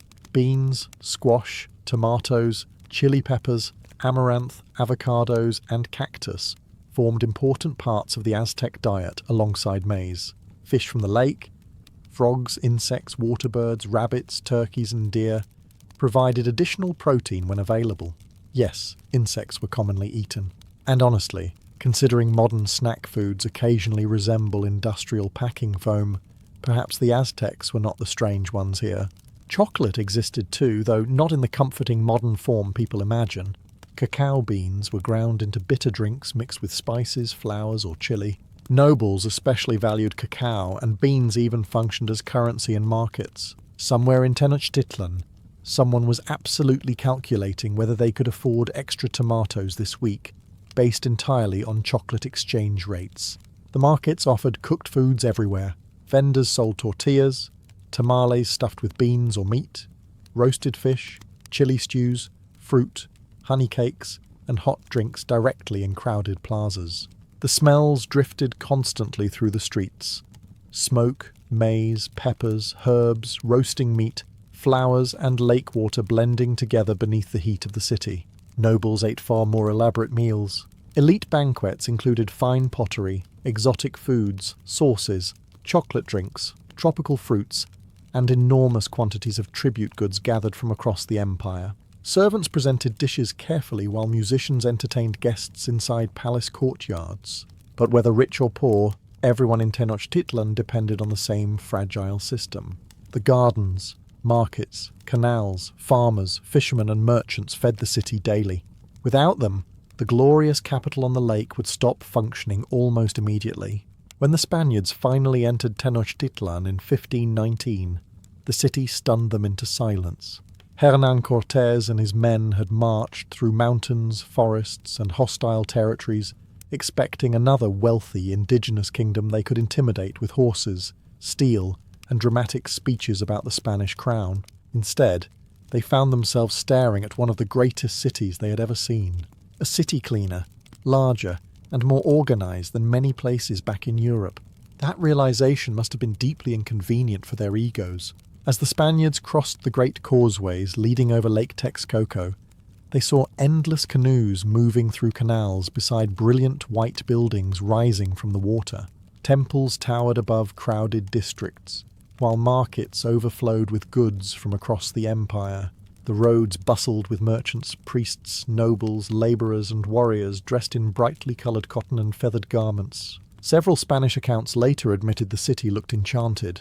Some compared it to visions from chivalric romances. Others simply struggled to describe it properly at all.